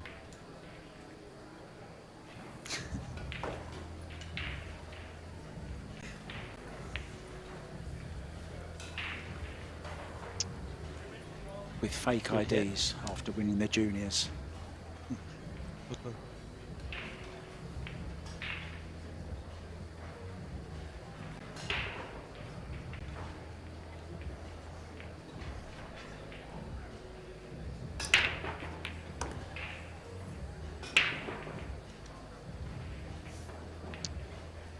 Now from the 2 to the 3.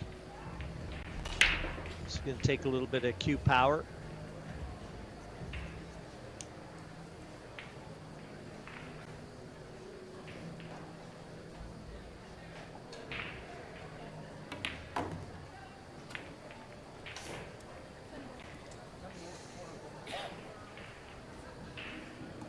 Left herself long. Is she going for the 10? Yes.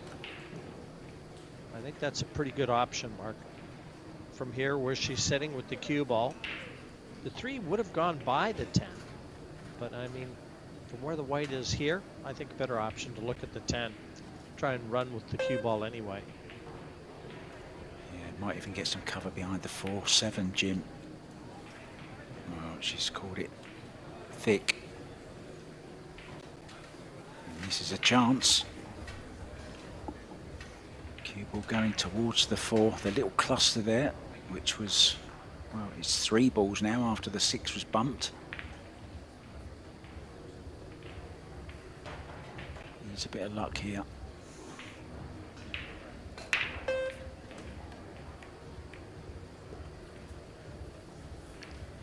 Yeah, didn't play that very well, did he?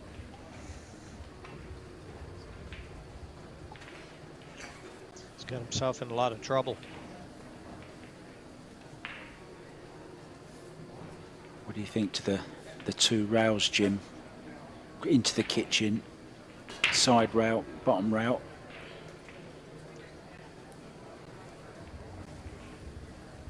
Well, he's brought his jump cue out. He's only got the right side of the 4 available. You know what, Mark? I'd prefer your option. This just looks fraught with danger to me. Things could happen, couldn't it, as a foul? Things could happen if he played it. If he gets a nice full contact on that 2 rails, Jimmy could have kicked it away and got some cover. But that was never going to be easy. The jump itself was very, very difficult. And what could you possibly hope for?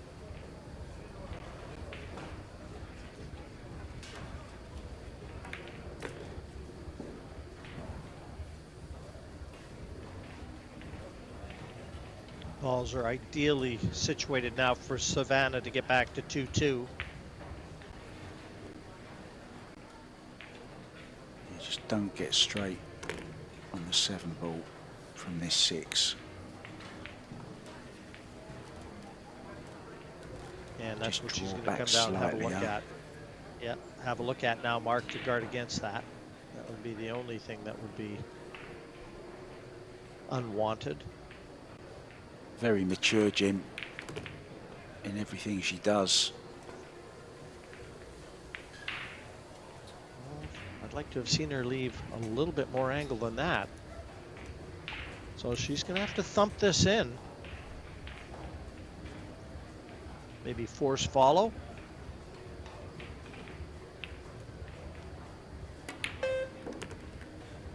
Well, Wow, what a she hit beautiful that shot nice. she's She played hit it here. hard enough. Just cued that It's one of them, beautifully. isn't it? Yeah, and getting from the 8 to the 9, Mark. Nothing easy about that either. I don't think Again, she's she going to just risk never going left anywhere near herself the enough middles. angle. Yeah, sorry, mate. She just never left enough angle on that 7 to make her job easier. Look out.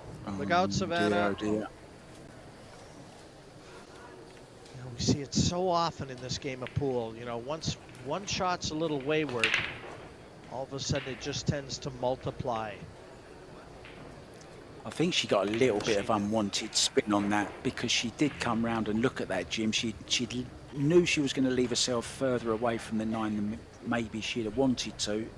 Maybe just called it a little bit thick, maybe, or got a little bit of unwanted English. It's going to cost her the rack. Yeah, I'll tell you what, Connor didn't make the 10 as easy as he could have either, with ball in hand on the 9. Safely in, confirmed. Just a couple of other results to bring you. We told you Joss McCarney went down 2-0 to Sophia Mast in our first round of matches earlier on today, and Joey Tate went down to Nico Conkel by 2 sets to 0. Now that was a surprising result for me, Jim. Joey Tate has been doing some very, very good things just recently. There's the stats, Jim. What does that tell us? Well, it pretty well tells us what the scoreline is. 3-1 in favor of Connor. And you look at the balls pocketed too, so I mean the stats confirm the scoreline.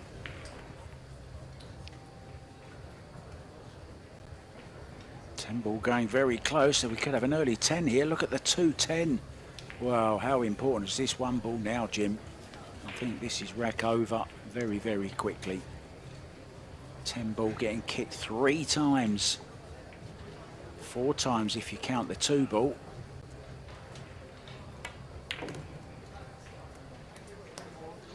Yeah, this is going to be a quick finish. And one that Savannah needed.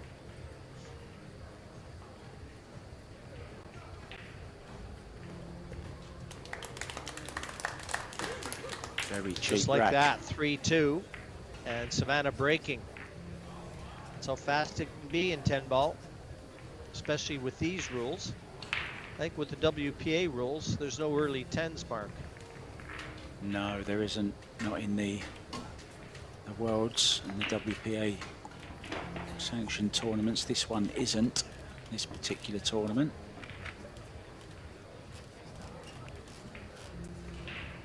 So focused, Jim. I remember I was at her 12th birthday in Banging Balls, as I said earlier on, and I'd just won in a raffle. I'd been to the World Pool Championships in Telford the year that Albin Ocean won it, and they did a raffle. If you sat at a table, and if your table number came up, you won a signed ball from Josh Filler, and I actually gave it to Savannah as a birthday present for her to auction off to raise funds for her travelling. That's when she was 12 years old, and here we are, 15-year-old young lady, really taking this ladies' pool by storm. Already number 10. Such an achievement.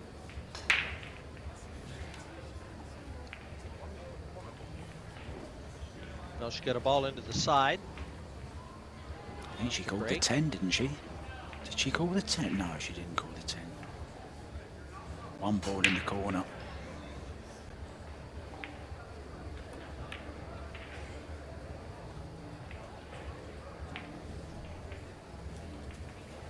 Well, a little bit of emotion there. I think she was expecting maybe some cover. I think she lost the cue ball slightly, is what she's saying. Not disastrous though, Jim. Not at all. And there's nothing easy. The 4's in jail behind the 6 near the bottom left corner.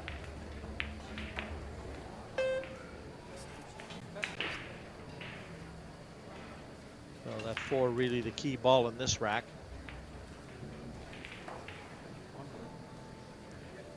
Just heard the 10-second beep from the shot clock. We do have a 30-second shot clock. He's just called his extension. You're allowed 1 each per rack.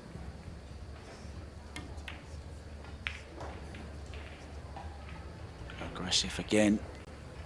He's not scared to go for him, Jim, but this one's going to cost him. But as you mentioned just now, the 4 and the 6 together, nothing doing there. She needs to unlock that jail cell.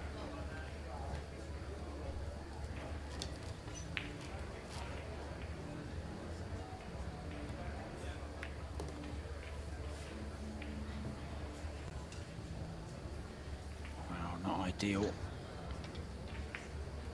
When Savannah's This is practicing in Vegas, Mark, where does she play?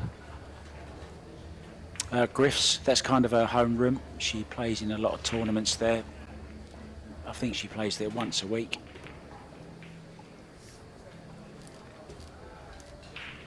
I know they've been very good to her. Mark Griffin, of course, who we lost recently. There's a lovely banner of him overlooking this arena. Was inducted posthumously to the BCA Hall of Fame last year along with Shane Van Boning. And speaking of Shane Van Boning, he will be playing one pocket tomorrow. Sorry, today.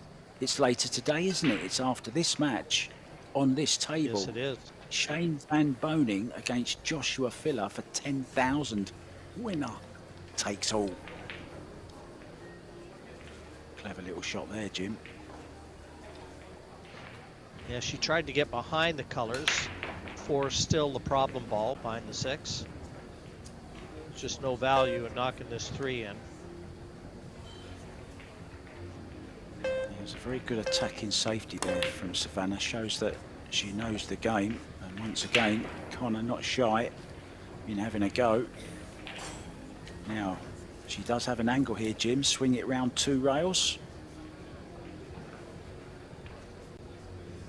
Well, she's having a look to see where she can get that cue ball to be able to attack that 4.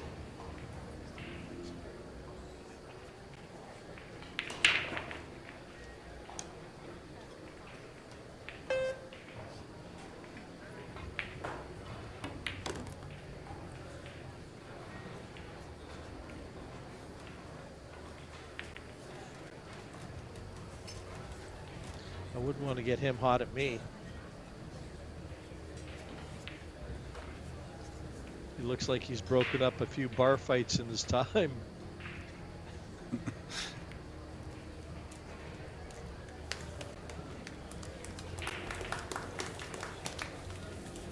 Just a smattering of applause, but she's got the handcuffs on Connor here. And this is not an easy escape.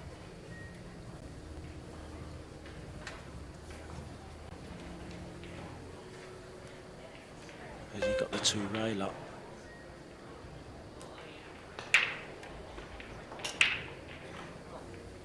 Well, that was hard to judge, wasn't it? Being so close. And ball in hand, now that 4 ball, no longer a problem. So a really good chance here to level it and go heel in this first set. Best of 3 sets, remember, races to 4, winner breaks.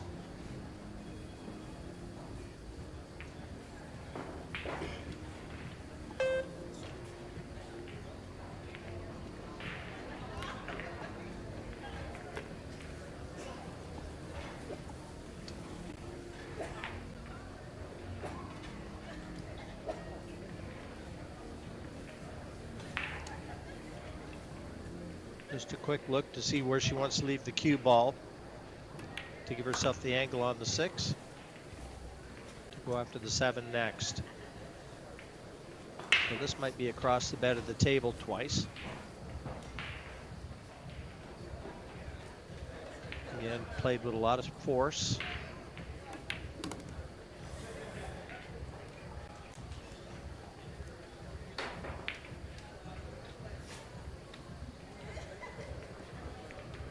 Just a little bit of a tricky one, but I'm sure it's nothing she can't handle. Strokes it in beautifully. So we are going to go to heel, Jim. Yes, and deservedly so, I think, Mark. I think that's a just result given the way the play is unfolded. A little bit impetuous from Connor, and Savannah has just kind of bided her time basically, and waited for the chances because they've come.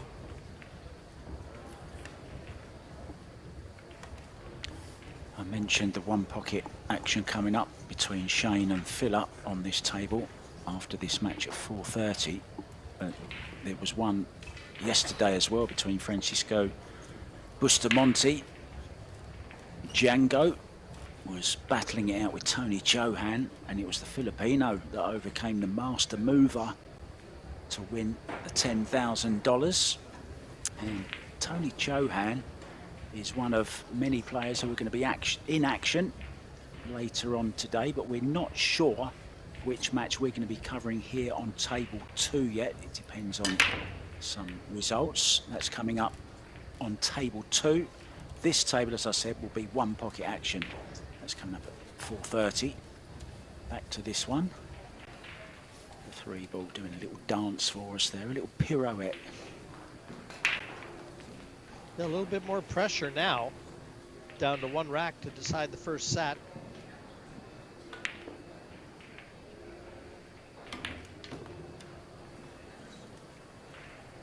Oh, this is nice. This is very nice. Yeah, 1 good shot. And he's completely opened this rack up. Now he's just got to hold himself together.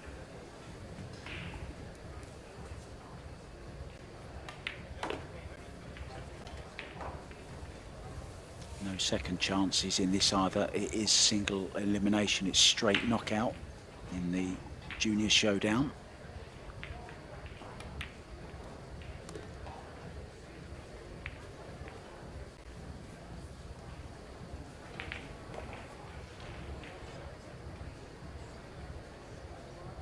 Crowd enthralled. watching these champions of the future.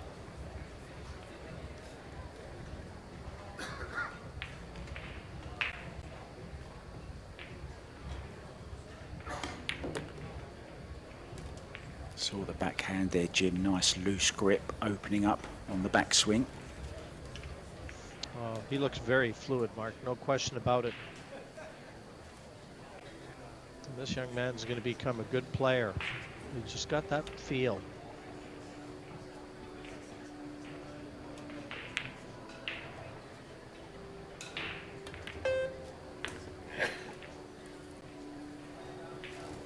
Lost the cue ball here, unfortunately. He's not going to have a look at the 7, so just speed control there.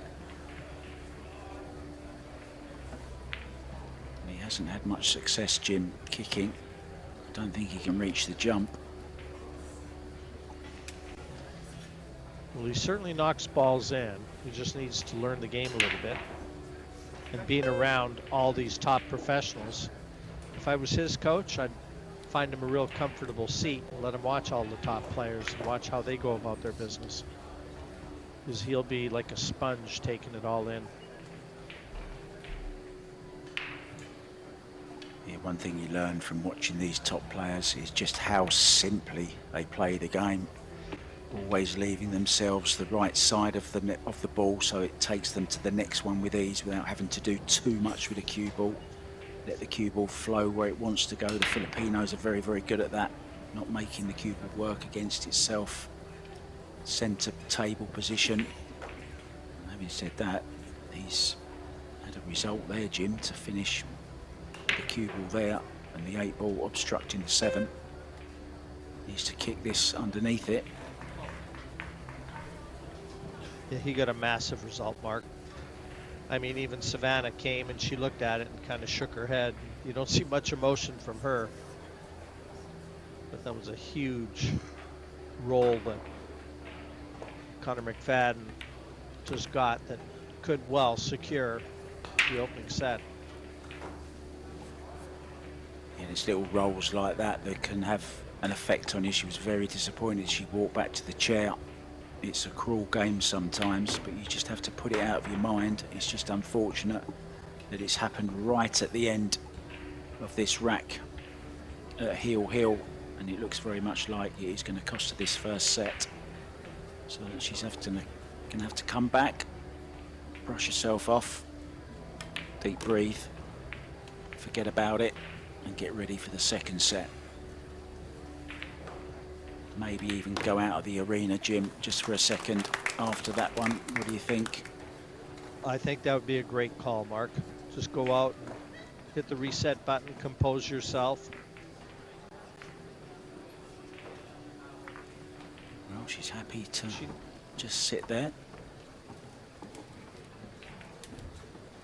We're going to just go for a quick break, guys, and we'll be back with a second set very, very soon.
Welcome back to the Rio All Suites Hotel and Casino here in lovely, lively Las Vegas.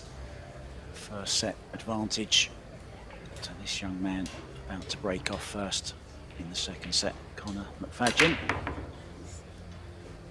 We talked about emotion, Jim, in that first set. Savannah beginning to show some, but we saw plenty of emotion in that little clip that we've just showed you, all the past champions from 2024. Christina to catch. Well, we're used to people jumping on the table, Jim. She had to lay down on the floor. She was absolutely exhausted, no energy to get on the table. Yeah, almost guaranteed there's going to be a parade of new champions crowned this week in Las Vegas. Without there'll be very little doubt. All the best players in the world converge on Sin City. Made their way to the Rio. Mark, I think you were saying there's about 10,000 pool players that are here as well, amateurs. What a great spectacle this is. What an opportunity for all these good young amateur players to sit and watch all the best players in the world. Yeah, that was the genius move, wasn't it, by Predator, really, to hold the yearly World League Championships alongside the Pro Billiard Series. It was a masterstroke by Karim, CEO of Predator, and it really does give these league players the opportunity to get right up close and personal, get some photographs, autographs, even play a few racks with your idols. It really is a standalone event, this one. Terrific. Tremendous logistics that go into the setup as well. It really is astounding. And 8 tournaments this year. It really is growing bigger and better.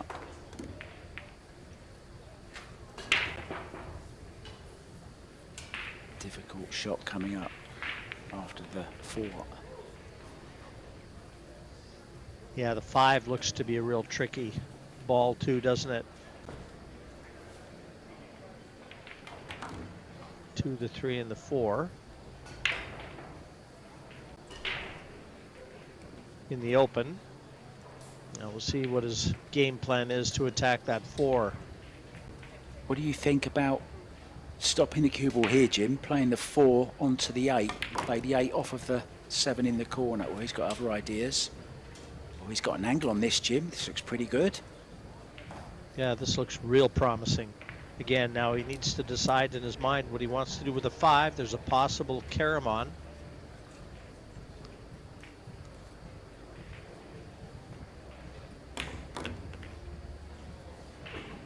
Well, he's actually perfect for the carom now, and I don't think that was intended. I think he was trying to mess things up a little bit there, Jim. Trying to disturb, rearrange the furniture, so to speak.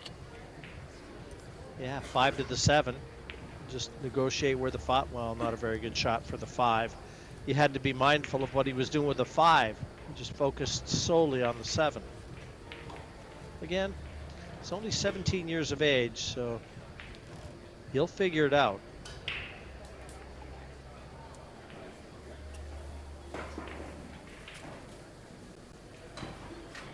Good containing shot there. Savannah's in trouble.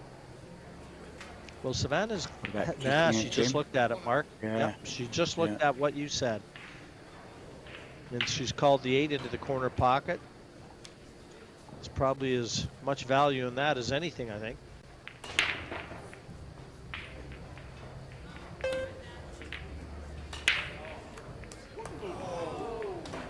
Not quite. She's got that little tappy finger. Who does that remind you of? Great snooker player back in the 80s, one of Jimmy White's good friends. Do you know who I'm talking about, Jim? No. There were a handful of them. Alex Higgins used to do that. I mean, what about Tony Mayo? I just nipped you at the wire there.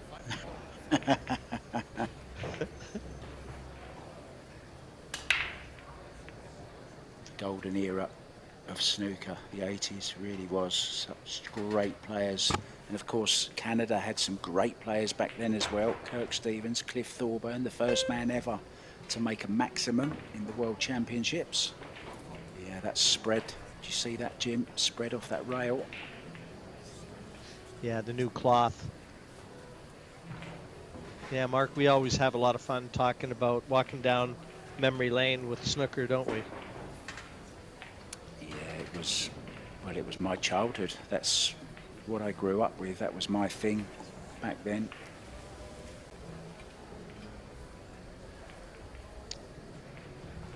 Well, great chance here for Connor to secure the first rack in the second set.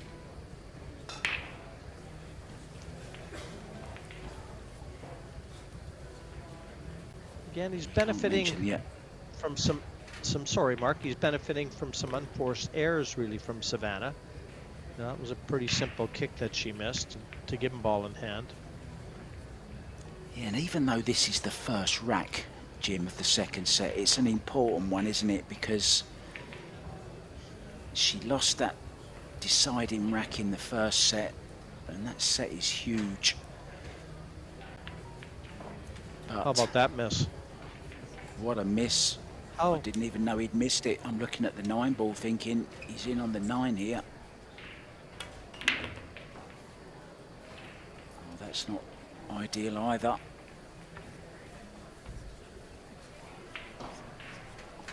Probably surprised to be back at the table, Jim. I'm sure she thought she'd lost it. Yeah, she's not brought her A game to this match, has she? No, not yet. This, very, very important now, though. This rack, it will hurt Connor if he loses this after missing that 8. And what a great bank. How's that? Yeah, how's that recovery? You can mark that one down. I think that one's worth hitting the highlight reel. Oh, wow. Yeah, she's not looking comfortable, but a little shake of the head there, Jim. But she got over the line, and that's all that matters. Now she has to forget about everything that's gone before and now just reset. Get on with the job in hand. Great bank. Look back on this shot. Well, it didn't even touch the sides, Jim. Fabulous bank shot from Savannah.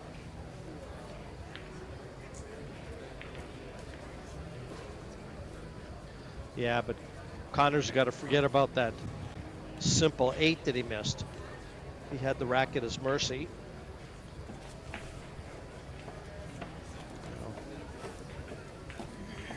At such a tender age, playing in front of the world. Not always so easy to put those negative thoughts out of your mind.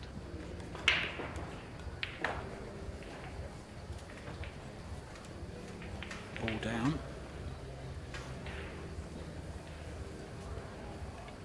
I think it's the 4 ball that went into the side pocket, wasn't it? Look, and that's the one she's trying to make as well, the one behind the 1. So that's a decent break, Jim. Promising. And the balls are in the open. Nothing's tied up. Just got to control that cue ball.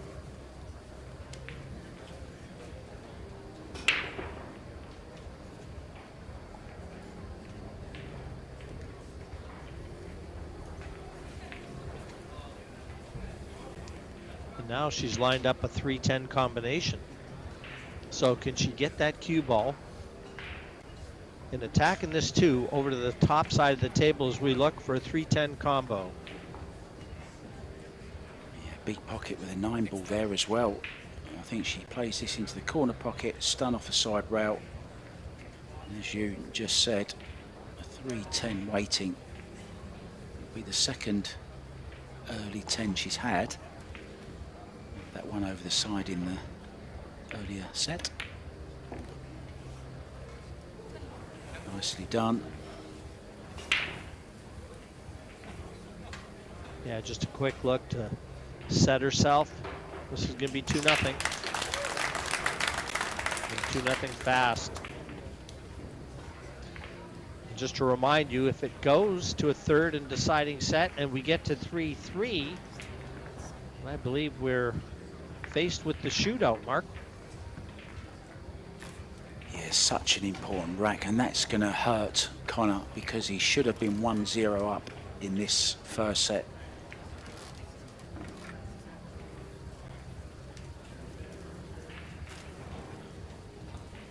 Sorry, in this second set, but that 8-ball Jim, he missed into the side pocket. 1-0 advantage has turned into a 2-0 deficit. Just shows you how fickle this game is sometimes. Riding high, just won the first set. Looks like you're going to take the opener in the second. A lapse in concentration. I think it was a lot of body movement as well. He jumped up off the shot.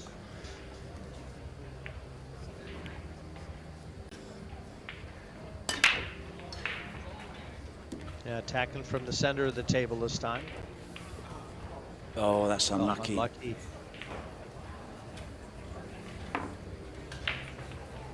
Made the intended ball again, Jim, into the side pocket, which is, well, encouraging, isn't it?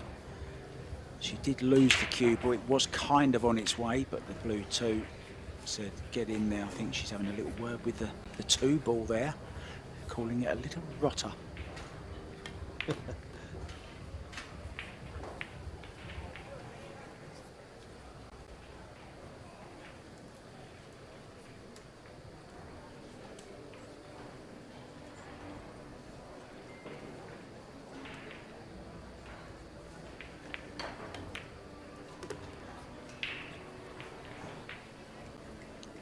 Seem very loose, and I think if anything just a little bit too loose sometimes. A little bit of movement here and there, Jim. The head comes up sometimes.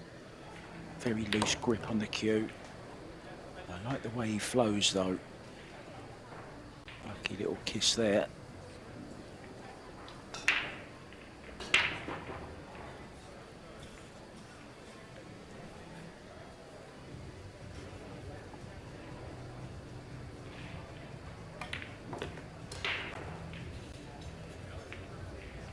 Just had to guard against overdrawing here. He's perfect.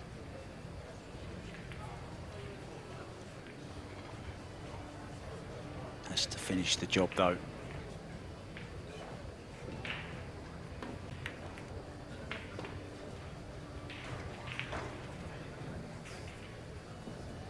Well, he's going to have to dig down on this, I think. Going to have He's to the elevate, barbecue. Mark. No choice.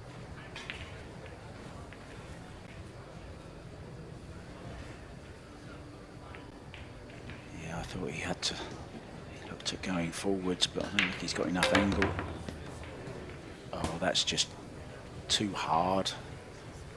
Well, ball in hand. What a gift to get Savannah Easton on the hill. Just hit it too hard, Jim, and of course, because he was digging down, the cue ball was already jumping. When it got to the 9, it already left the bed of the table. Let frog the 9 ball. Yeah, it Seems was pretty airborne, cool. Mark. He's a cool dude, isn't he? Yeah, there you see, Jim. It was already a couple of inches off the slate, wasn't it? Again, a little careless, not so much on the 9, but the 7 leading to the 9. He should have made sure he left himself enough angle to easily go from the 9 to the 10. But these are all learning curves for him. I mean, he's got a lot of game in him. You can tell by his stroke, and I mean, he's fearless. Just needs to rein in some of that impetuousness and play shots that are a little bit more measured and not so much calculating, but percentages. At the end of the day, it's all about weighing up the risk to reward ratio. Yeah, just 2 balls, the difference in balls potted. And I think I'd sum Connor up by saying he's just a little bit rough around the edges at the moment. He's obviously got heaps of talent. He's a great potter. Just seems a little bit too loose for me sometimes, a little bit careless as well in places, but super talented. And I'm sure he's going to learn a lot as he continues to play these top tournaments. And of course, this is the way you improve. These tournament losses do hurt you, and you'll look back on this hopefully and see you know, where it has gone wrong, but also not just that, the positives as well from it, because I like watching this guy. He's entertaining.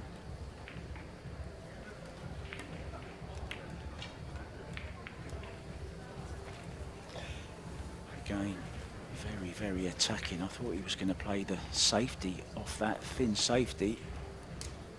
Take the cue ball back down to where he is. Always going to be difficult to get a good shot on the 2 ball. Once again, Savannah in with a chance, Jim, and this will be to level it up in sets at 1-1. And we'll be going to a deciding set. You mentioned the shootout. Who knows, we might even go to a shootout if it reaches 3-3 in the final set.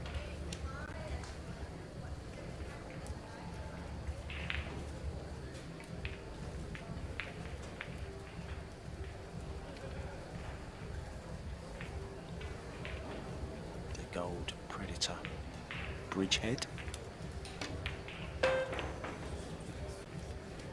She never looked steady with that, did she? No, it just looked awkward, didn't it, Jim?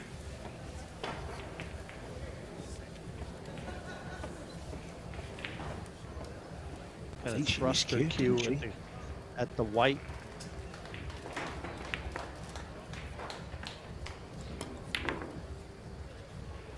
Well, kick it.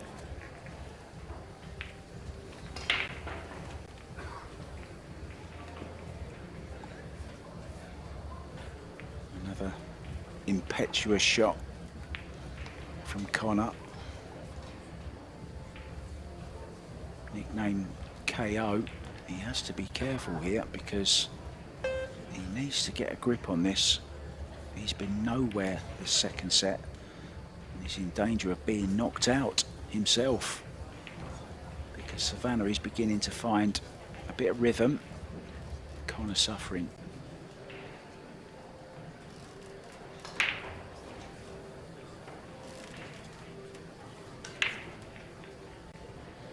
Well, they're there for the taking.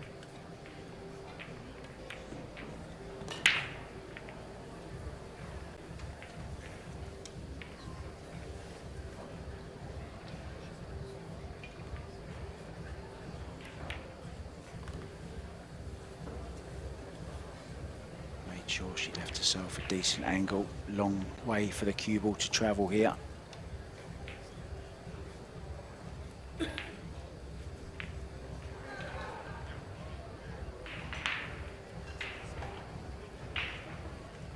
Done this, Jim. Straight back down the centre.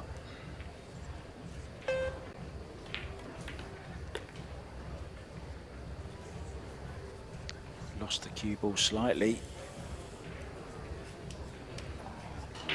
Good job the 9 is where it is, because hasn't got to do too much with the cue ball. She looks pretty straight on this. May just have to stun it in and take her medicine. She's not As looking you at going said, out first, did she? The 9 being right there, she doesn't have to do anything with the white, just stop it dead. Oh, she Oh, played it rail round first. first.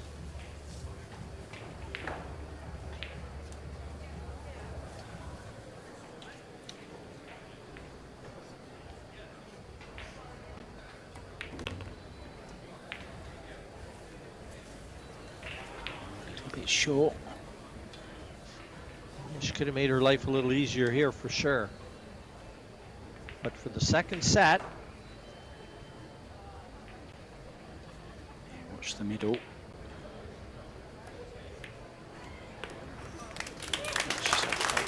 Yeah, well done, and what a change from the first set. I mean, 4-0, helped by a couple of quick racks, Jim, right at the beginning. Remember when Connor missed that 8 ball into the side? Savannah took it and then took the next rack as well to go 2-0. Kind of knocked all the wind out of Connor's sails. well, we'll see if Connor can rein in some of his anxiety now.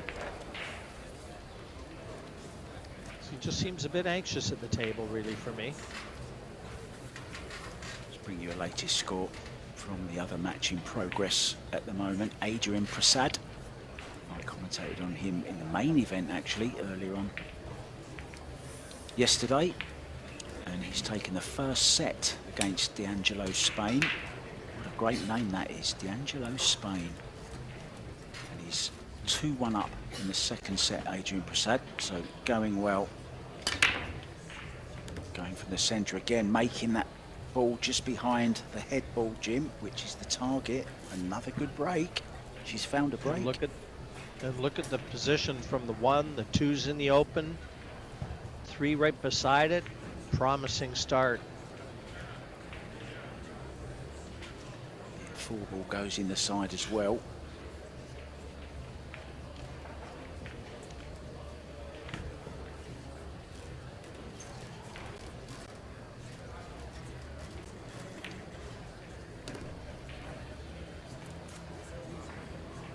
Use a 7 here if she has to.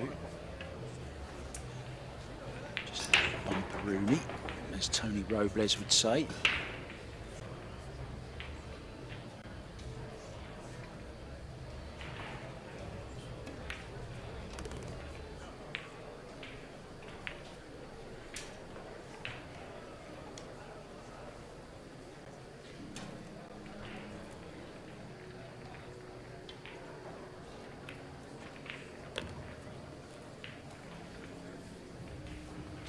Shot coming up, getting nicely on this 6 ball into the top right as we look, I think.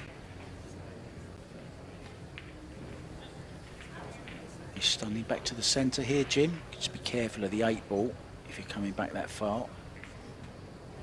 Yeah, she's got so many Nice options. angle. She could even try and get right behind it, play the 6 to the other side.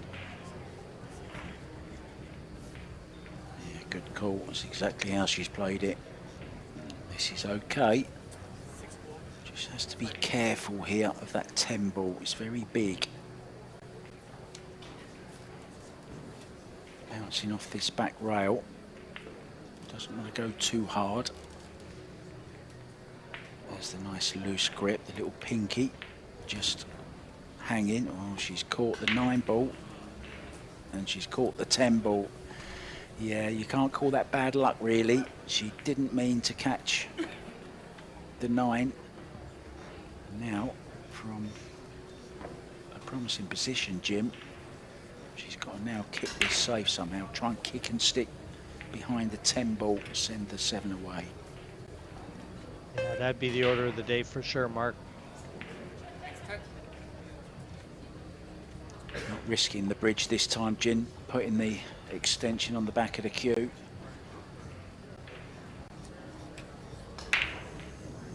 She's having trouble getting the extension on. She's given up. I think she's going to get the bridge out. Well, that's strange, isn't it?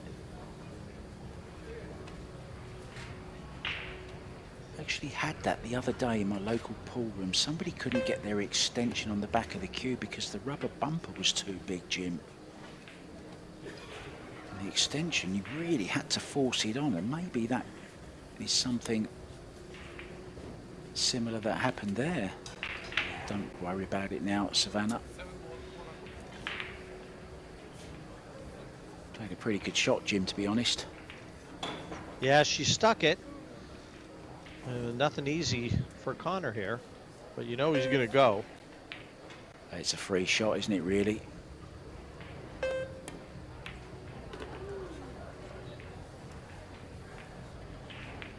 Didn't expect him to go in that pocket, to be honest, but played it well.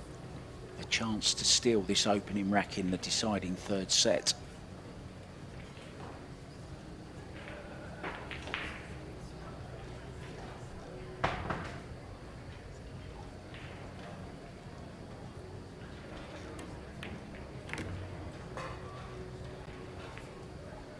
Stroke that nicely.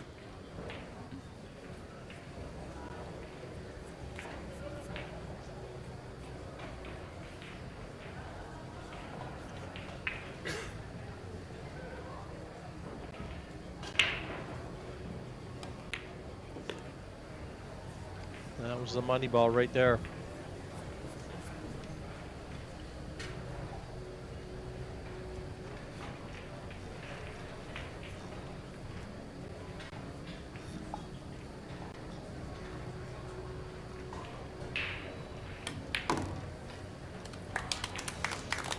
And he opens his account.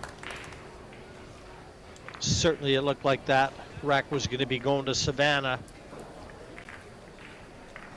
But you know, Mark, that's one thing that's been probably a trademark with this match is who it looks like having control doesn't always get to the finish line first. But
Welcome back, guys.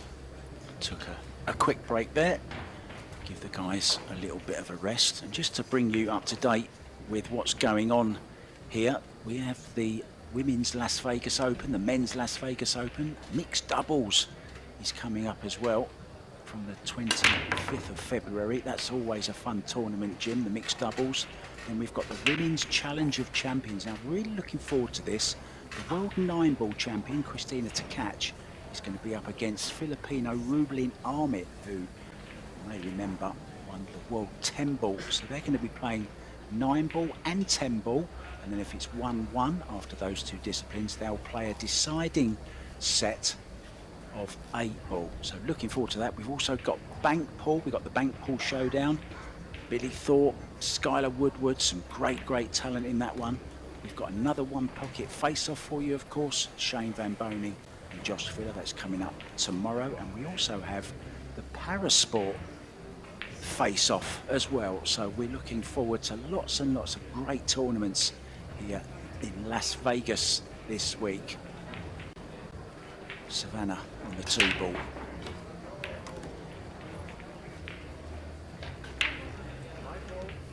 Three 9.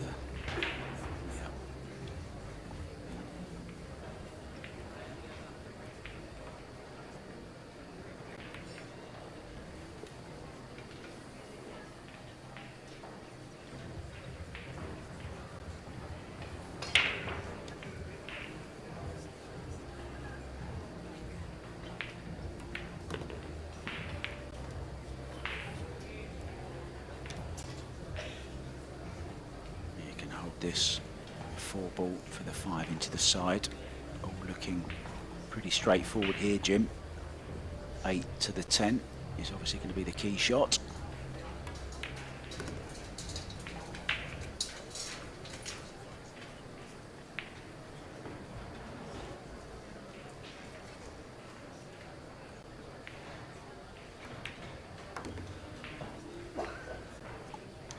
You know, it's very telling when you see how many people come out to support these juniors. You know, in comparison to when we had the first 2 days of the Las Vegas Men's Open, there weren't nearly as many people in attendance watching as there are now. Yeah, it's nice to see some focus on the juniors because, well, without them, Jim, the sport has no real future, does it? Stars of the present are not going to be around forever. A bit like us, Jim. We're not going to be around forever either. We're going to have to find some new blood in the commentary booth. Talking of new blood, we've got Tim de Ruyter will be joining me on the next match, all the way from Holland, the Flying Dutchman. He'll be calling the shots and giving his expert analysis, and I know he'll be running his guru-type mind over the break. He really is our break expert. See Savannah taking that 10-ball. Good start, Jim. To this Very good start set. there. 1-1 in the last set. And if, like we've just to remind everybody, as we've said earlier, gets to 3-3. Then you check your nerve at the door. That's what all these guys are probably hoping for. Let's just run you through the list of the 12 players taking part in this American Junior Showdown. Adrian Prasad, D'Angelo Spain, Eddie Von der Rohe, Hayden Ernst, Jas McCarney, Joey Tate, Conor McFadden of course playing now, Laz Martinez, Nico Conkel, Payne McBride, Savannah Easton and Sophia Mast. Just 2 young ladies amongst the 12, but they're doing pretty good. Sophia Mast winning earlier on, Savannah breaking off full square in the deciding set, and she's broken Jim so well in this match. She really has, better than a lot of the guys that I've seen.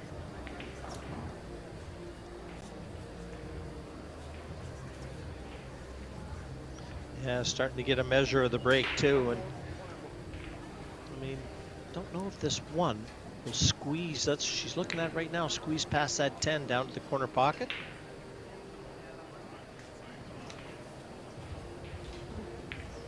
She thinks it does. Eyes on the prize. Maybe went all out safety, Jim. Not quite sure about that one. Yeah, using the 10 as a blocker to hold the 1 and trying to get the cue ball behind cover. I think, Mark, you're right. Was unlucky Started not leaning. to. Yeah, didn't quite get behind it, did she? She was trying to get that cue ball, willing it behind the 8 ball.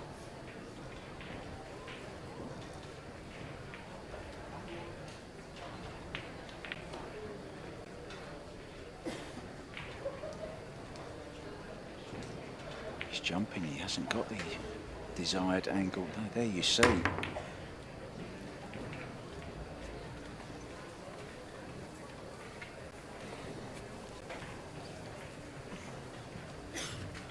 Awkward cueing.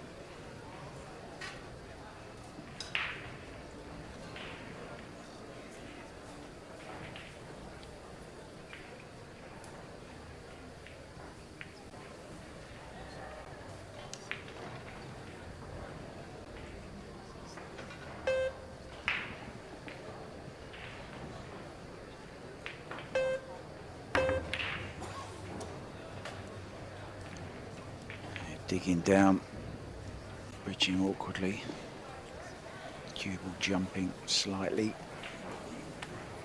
have to stroke them, don't you, Jim? You can't really put any real pace into them when you're digging down on them, because you're going to jump the cue ball off the bed, as we saw earlier on when Connor tried to play that 9 into the side. And as we just say that, it's a positional error once again for the youngster. He's kicking 2 rows at this, called the top left as we look. There's going to be some pace in this one. Bottom and side rail, full ball on the 3. Well, he's had a little bit of luck, Jim. Yeah, Savannah's seen a few of these, but she's called the pocket. Looks like she's only jumping over half the ball here. She's got a short cue out.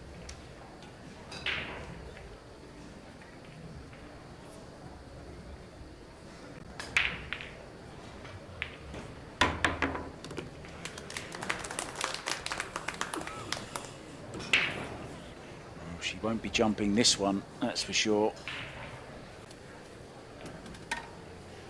Yeah, it can be a Really cruel short. game sometimes. I don't know how you feel about the jump cue, Jim. Some people love them, some people hate them. The thing I think youngsters now are kind of learning to jump before they learn to kick, kind of thing. Just don't want to see kicking become, you know, part of the past. Oh, she's been lucky this time. Look at that. I think we're going to see the jump cue yet again, Jim. This time from young Connor.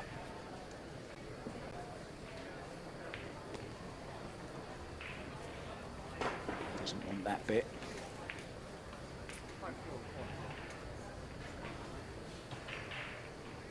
Taking aim, raising up like a praying mantis. The prey is the 5 ball. Well, has he been lucky here? Behind the 6. That's 4 shots in a row, Jim. Whatever you can do, I can do better. We could be on this 5 ball all day at this rate. She's kicking this time. Obviously no jump available. Yeah,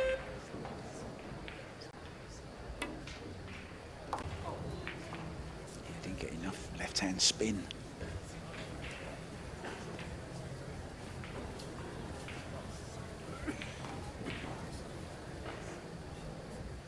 Yeah, for that spin to take, Mark, she would have had to play it slower. Would have given her a chance at the kick.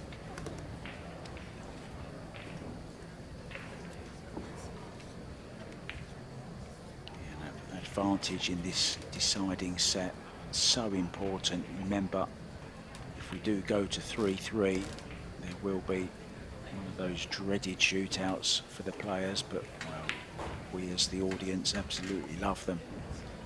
Always dramatic. Who can forget the Pia Filler 10-ball decider, the shootout shot in Puerto Rico in the final with teammates Josh, her husband, and Reach Newhausen up against the team Taiwan. Shooting the shot that won them $120,000.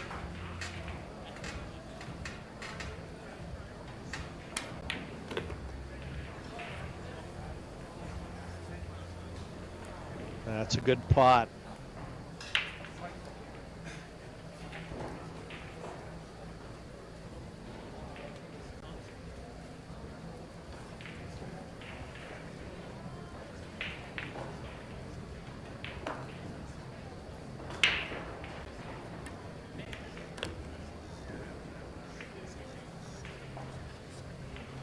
Nicely done.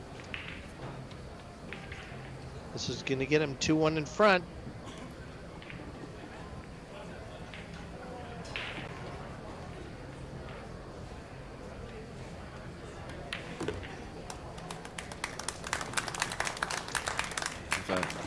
Result to bring you, Jim. Adrian Prasad has beaten D'Angelo Spain by 2 straight sets. Payne McBride will play Sophia Mast in the quarter-final. Adrian Prasad will play Loz Martinez. Hayden Ernst will be up against Nico Conkel, and Eddie von der Rohe is waiting for the winner of this match. Those will be played later on at 6 p.m. today, with the semi-finals tomorrow.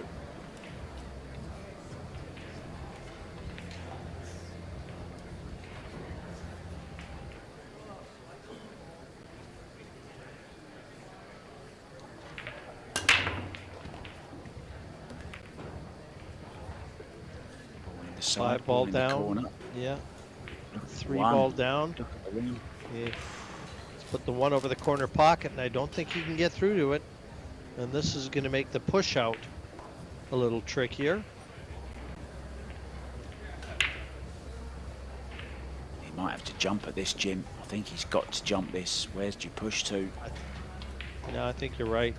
I think he has no choice.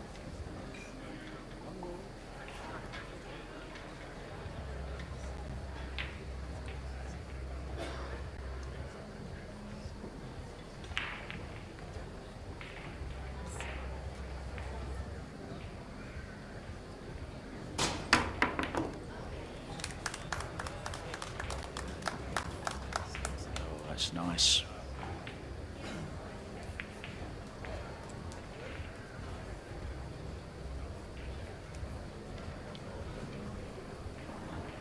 Yeah, coming off the 2 cushions and back out around for the 2. Good positional shot from the 2 to the 4 here, and hard work will have been done.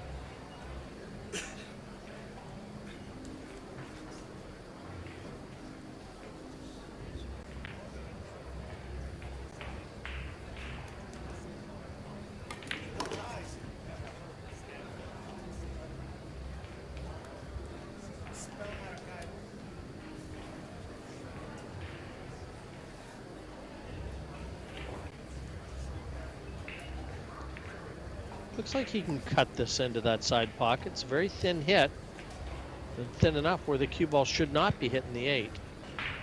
No, he's looking at a different shot. He's ducking.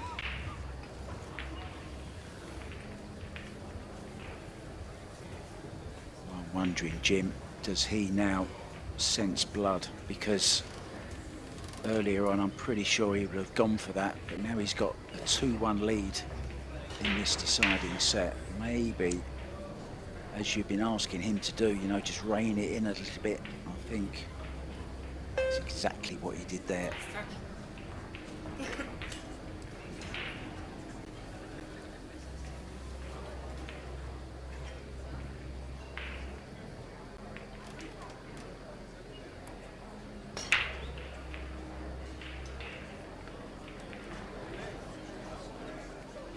Just a little brush on the 5 ball. He's got the hook. Could see the short stick again here, Jim. Yeah, he's jumping.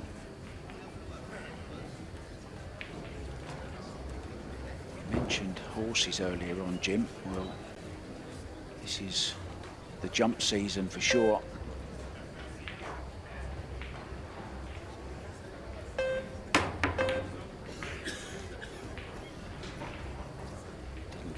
Particular hurdle though, but he's, well, he's got a good cue ball, that's about all.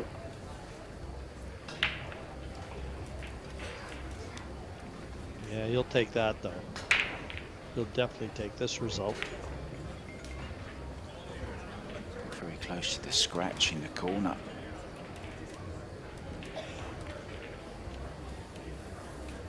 Yeah, Savannah just beginning to wobble slightly in this deciding set. Caught that one all wrong. Now really needs to turn the screw here, Jim.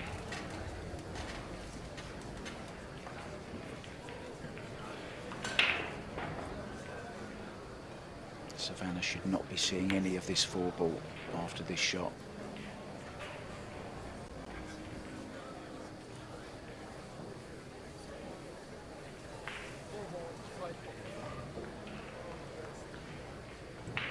Looks like she can go Side between pocket. the 8. Yeah, between the 8 and the 9.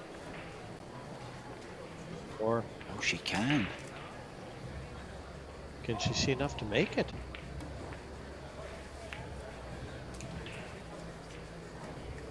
Yeah, I think that's why she called the side. I think she was intending to kick it all the time. Called that just in case, and she's played that very, very nicely, Jim. Very good pace, wasn't it? Very well controlled shot. Yeah, and the 8's taken away the easy escape, so Connor may have to look at the right-hand cushion as we look. He's called that pocket, so this is a tougher hit. A lot of good can happen here, though.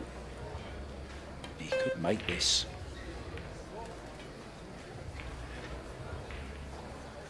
Played it at a nice pace. Nothing easy, Jim, given up here. Do you go behind the 10 here and send the 4 away? How are you going to play this one, James? I would do that, Mark.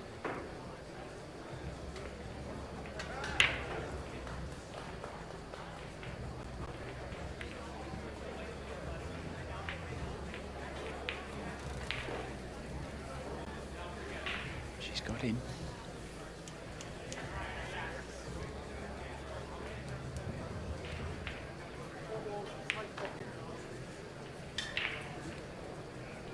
He's going to wear the batteries out on this jump stick.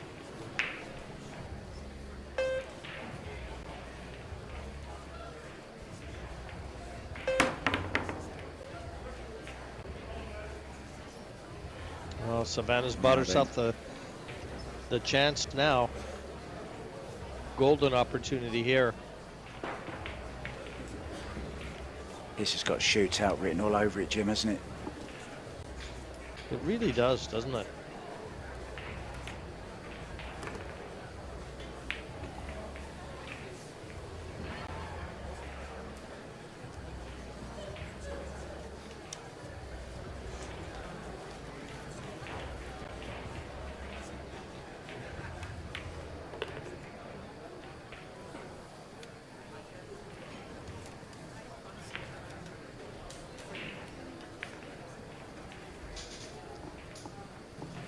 will get us to 2-2, and Savannah will be breaking, and she's been breaking very well lately.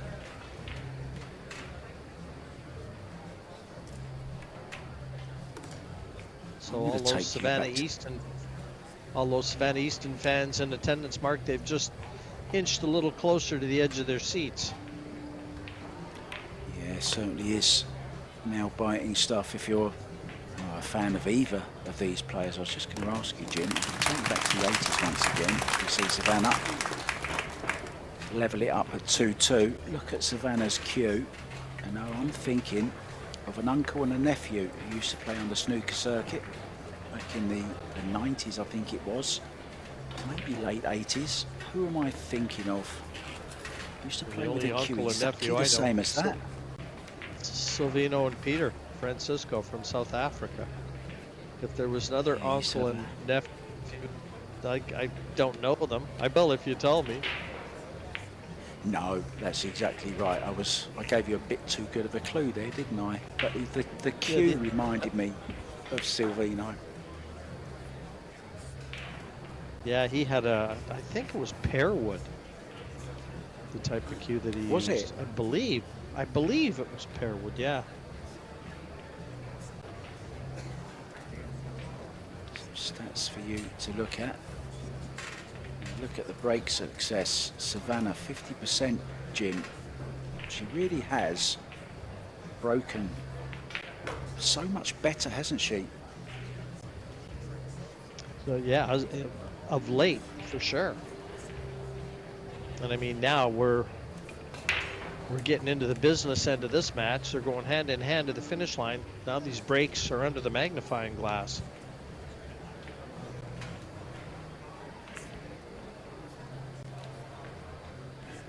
Even when fouls drawn.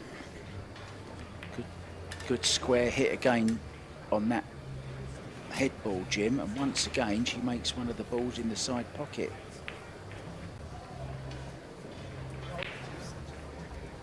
If any of the guys are watching, it might be worth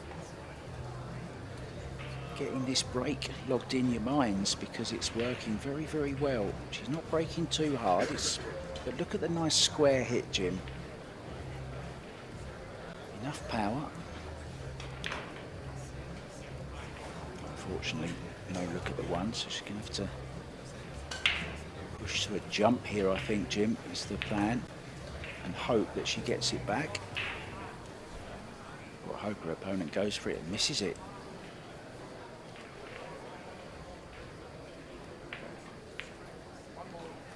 Came straight out with a jump cue.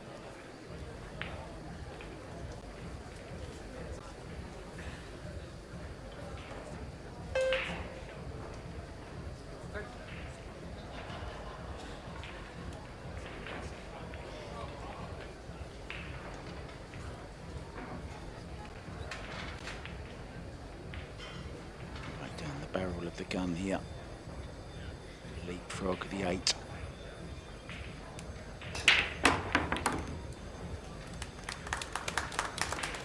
Well, nice jump.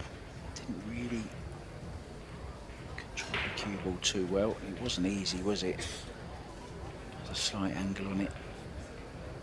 He's giving himself the next shot, Jim, which is the important thing. Look at that wrist, very loose.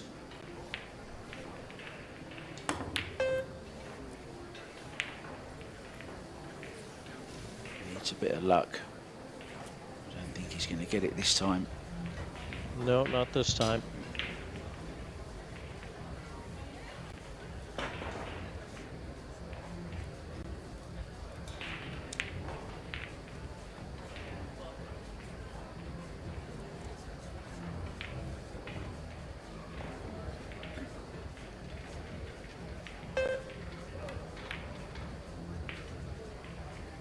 Looks like a very famous 80s singer. We talked about snooker players. looks a little bit like Leo Sayer, doesn't he? Conor McFadden. I have no idea who that is. You Make Me Feel Like Dancing was one of his big hits.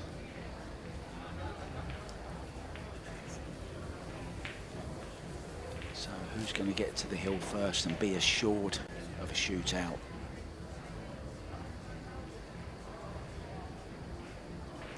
Big draw shot. He's got hold of that. Caught the 7. Finished okay, Jim, on this 4 ball. It's looking okay.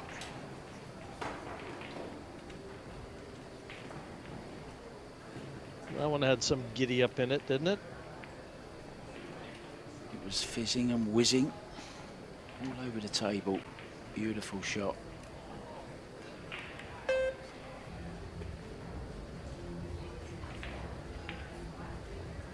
He's lost the cue ball though on this one. He's left himself a little bit to do here.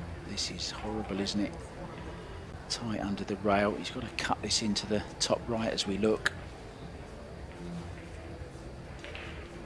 Position won't be a problem, just has to make the ball. And he has made the ball. And he's played that well, it's just ran slightly. He's got another tester, Jim. It's not coming easy, is it? Does he take this to the centre? I think he has to. Yeah, he does. He has to, for sure, Mark. And well, nothing's coming easy right now to either of them.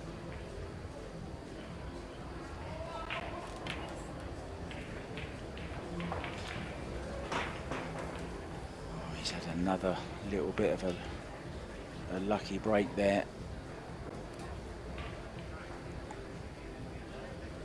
Just go side to side here, I think, Jim.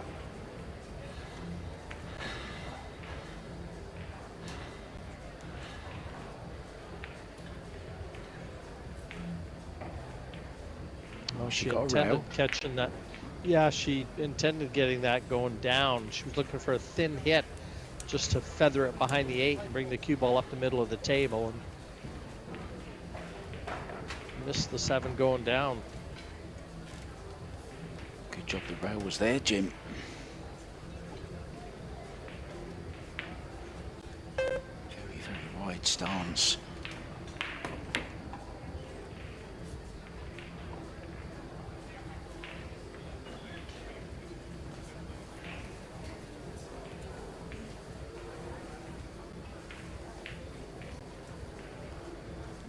You hope for is a chance, and Savannah has just that now. A chance to be first to the hill, not an easy one. She's worried about the side pocket, isn't she? Because she would like to draw this. She's going to have to take this, well, I didn't even take it on. A wise move there. Yeah, just too risky. Didn't like the shot.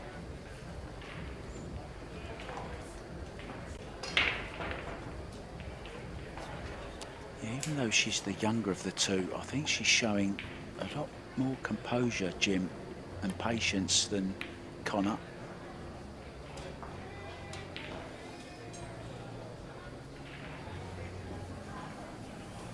Pretty good shot though. May have a thin edge here.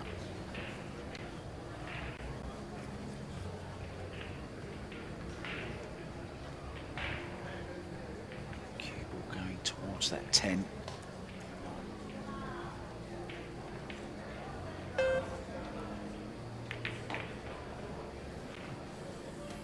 Too thick, obviously. Yeah, called it all wrong.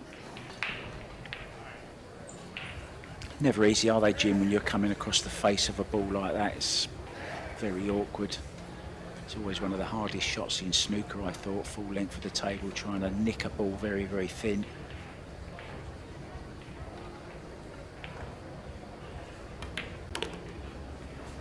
You know, both of them are starting to show that they're succumbing to the situation a little bit.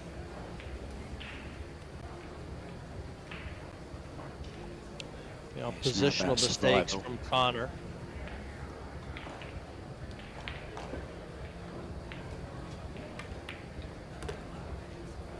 Beautiful little stroke there. Perfect view of it as well from our camera team. Can draw straight back. And he'll be on the hill, assured of a shootout, Jim, at the very, very least. Fair score, Jim, do you think, up to now? Yeah, again, Mark, it's been kind of a match that's gone to and fro.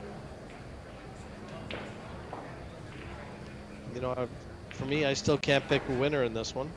And I think a shootout looms very large. 3-2. Yeah, and that Connor McFadden. that 4-0, Jim, in the second set is a little bit flattering, I think, for Savannah. Connor should have taken at least the first rack in that one, but didn't, and then it kind of went downhill for him from there. There haven't Overall, been many I think racks the shootout is fair. in this match. There haven't been many racks that have just been won outright. I mean, each of them have had numerous opportunities almost in each rack. And it's been more a case of the mistakes that have been costly, and as opposed to, you know, shot making that is outright won racks. Yeah, and the single elimination, you know, the knockout straight away. There's no second chances in this, so that adds that little bit of extra pressure as well, doesn't it? You know, you haven't got that second chance, that second bite at the cherry. So that adds a few nerves as well. Oh, very true. That's not a good break, came off the side of them. Almost lucked in the 5-ball into the side. Now, has he left a par through to this 1-ball?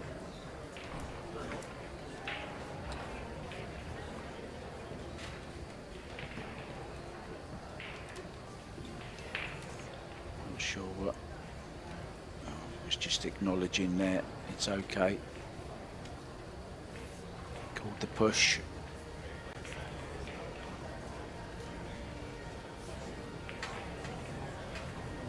Inviting Connor to come and have a go at this. Don't think he will, though.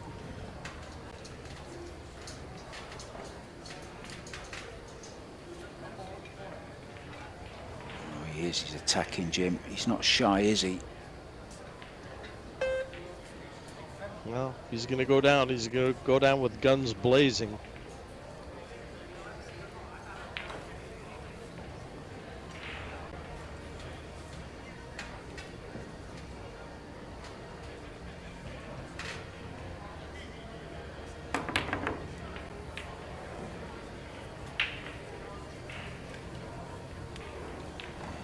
Bit of a wild one. Little smirk as he walks back to the table, to the chair. Cue ball, not for the first time, leaving the bed of the cloth, Jim.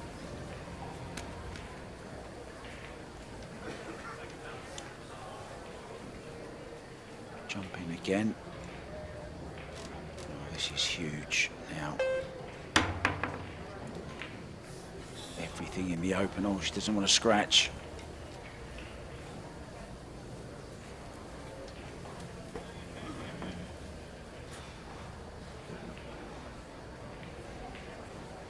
Too far away with it. Had she have made it, of course, the cue ball would have been nowhere near the side pocket.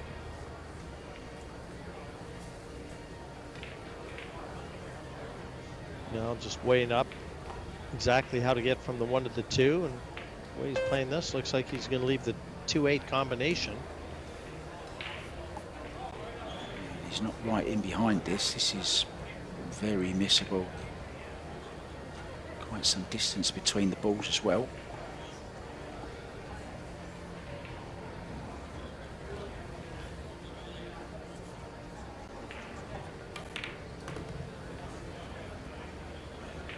Lost the 2 slightly. Oh, he's okay. He's at the table, Jim, and he's on the hill. He's in control. Yeah, I'm not too sure, Mark, why he drew that. I mean, he knew the 2 was always going to be staying down that end of the table. He's overcut it. Oh, he's got away with what he thought might have been a scratch.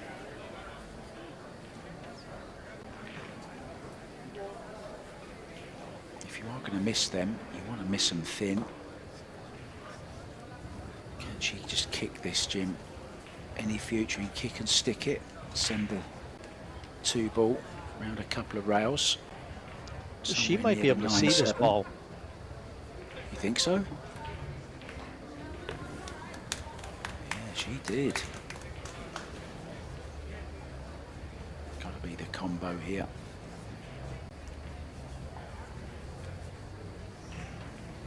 Or is she feeling confident enough, Jim, to play it into the corner? Cue ball did bounce off the rail. Yeah, she's going in the corner, I think.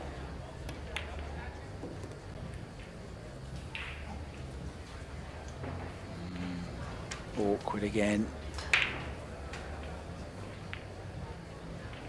Stay still.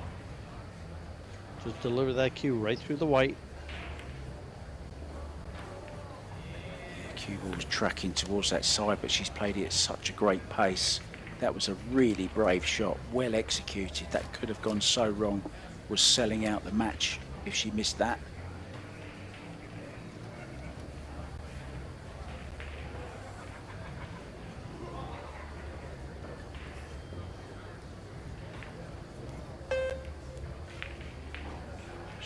Nicknamed the Road Runner. She's not running away from anything. She's facing this battle full on.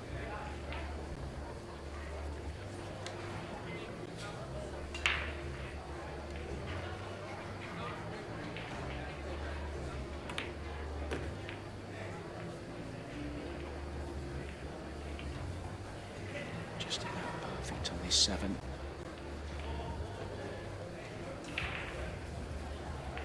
Mentioned it. I haven't seen any of. Sorry, Mark. I was just about to say I haven't seen any of the guys practicing the spot shot for the shootout yet, but as we get down to the later stages of all the events, it's going to appear a little more often. Yeah, everyone in stroke. The better players, of course, going through to the latter stages, so we are going to see some more hill one set ball matches. But this is a good performance from the young lady here. Let's not forget she's just 15 years old, Jim, playing on a big stage. Oh, use all the pocket there.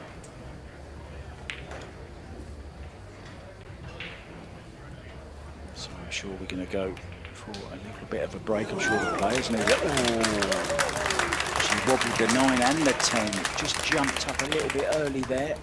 So we will be back with a shootout very soon. Referee will remove all the balls and just leave that 10 ball, which will be spotted not on the rack spot, but where it's racked in the rack, if that makes sense. I'm sure we'll have a nice diagram for you as well. I don't think the referee knows that it's a shootout. Yeah, She's going to tell him. Realise. Yeah, it's a shootout. It's 3-3 in the deciding set. He's just checking. He's just testing them to make sure they know, they're aware. Savannah's on the ball.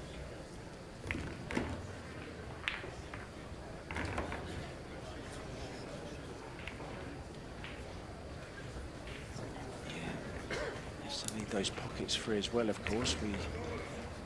We've seen the odd scratch as well, Jim, haven't we, from this 10-ball shootout. Now, I'm not sure if we've got the diagram going to come up for you, but basically, whoever won the lag will have the choice of whether they go first or second. The first 5 shots, well, they're actually going to lag. Yeah, and I think she's explaining now again that whoever won the lag at the start, yeah, which was Savannah, so she gets the choice of whether she wants to go first or second. Well, you mentioned, Jim, we haven't had any shootouts, and I think the referee has just kind of forgotten a couple of the rules as well. I'm a little bit rusty as well on them, but of course, the first 5 shots, each player takes a shot from one side of the table, and the next shot we shift across to the other side. 10 ball is always spotted like that with the blue circle, a bit like Saturn, always horizontal to the bed of the cloth. So Savannah to go first, must make it into this bottom right hand corner, which she does. You're not allowed to scratch. So now Connor will play the shot from the same side, and then we'll switch across to the other side. If we're still tied, level, the box yeah, box shrinks. Yeah, and it gets very, very awkward. Comes back a diamond, so it's a much smaller box that they have to play the cue ball from. At the moment, can play it anywhere from 2 diamonds up and 1 diamond along.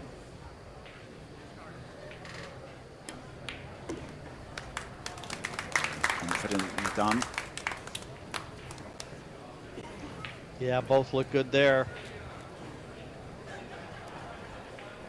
But I'll take you back to Puerto Rico again, Jim, because it was us two in the booth again when Tyler Steyer was involved in the shootout. I can't remember who it was against.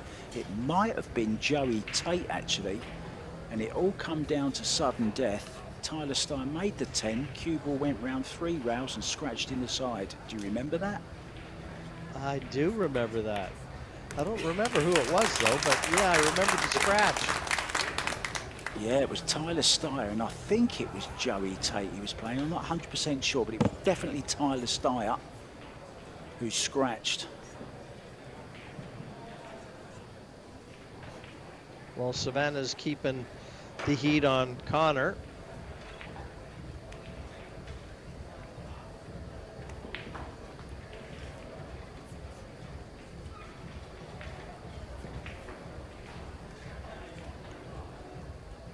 And for me, being left-handed, this would be his weak side. Took the words right out of my mouth, Jim. Yeah, good call. Just slightly awkward. If you're a lefty and you've got the choice, you're going to play from the other side for sure.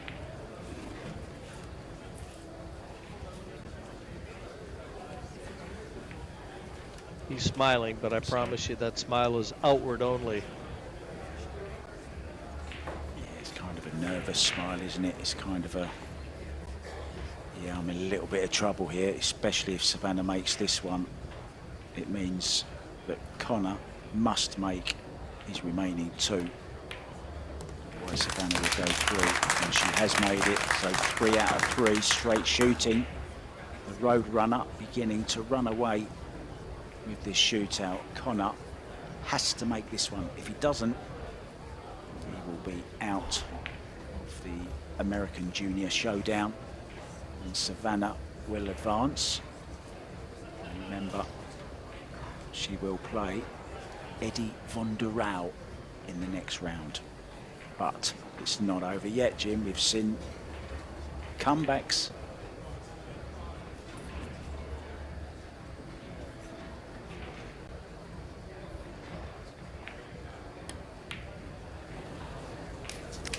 And it's all over. Yeah, he just wasn't up for it.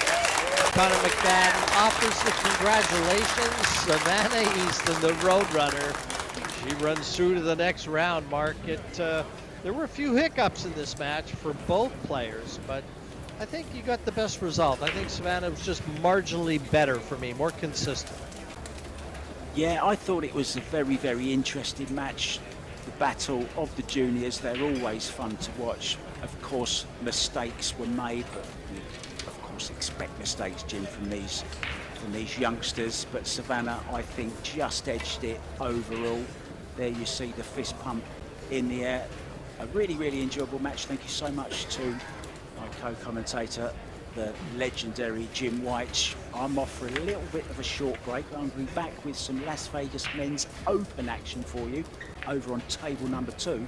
Coming up next on this table, those chairs are going to be filled by Shane Van Boning and Joshua Filler, no less. They're going to be paying for 10 grand.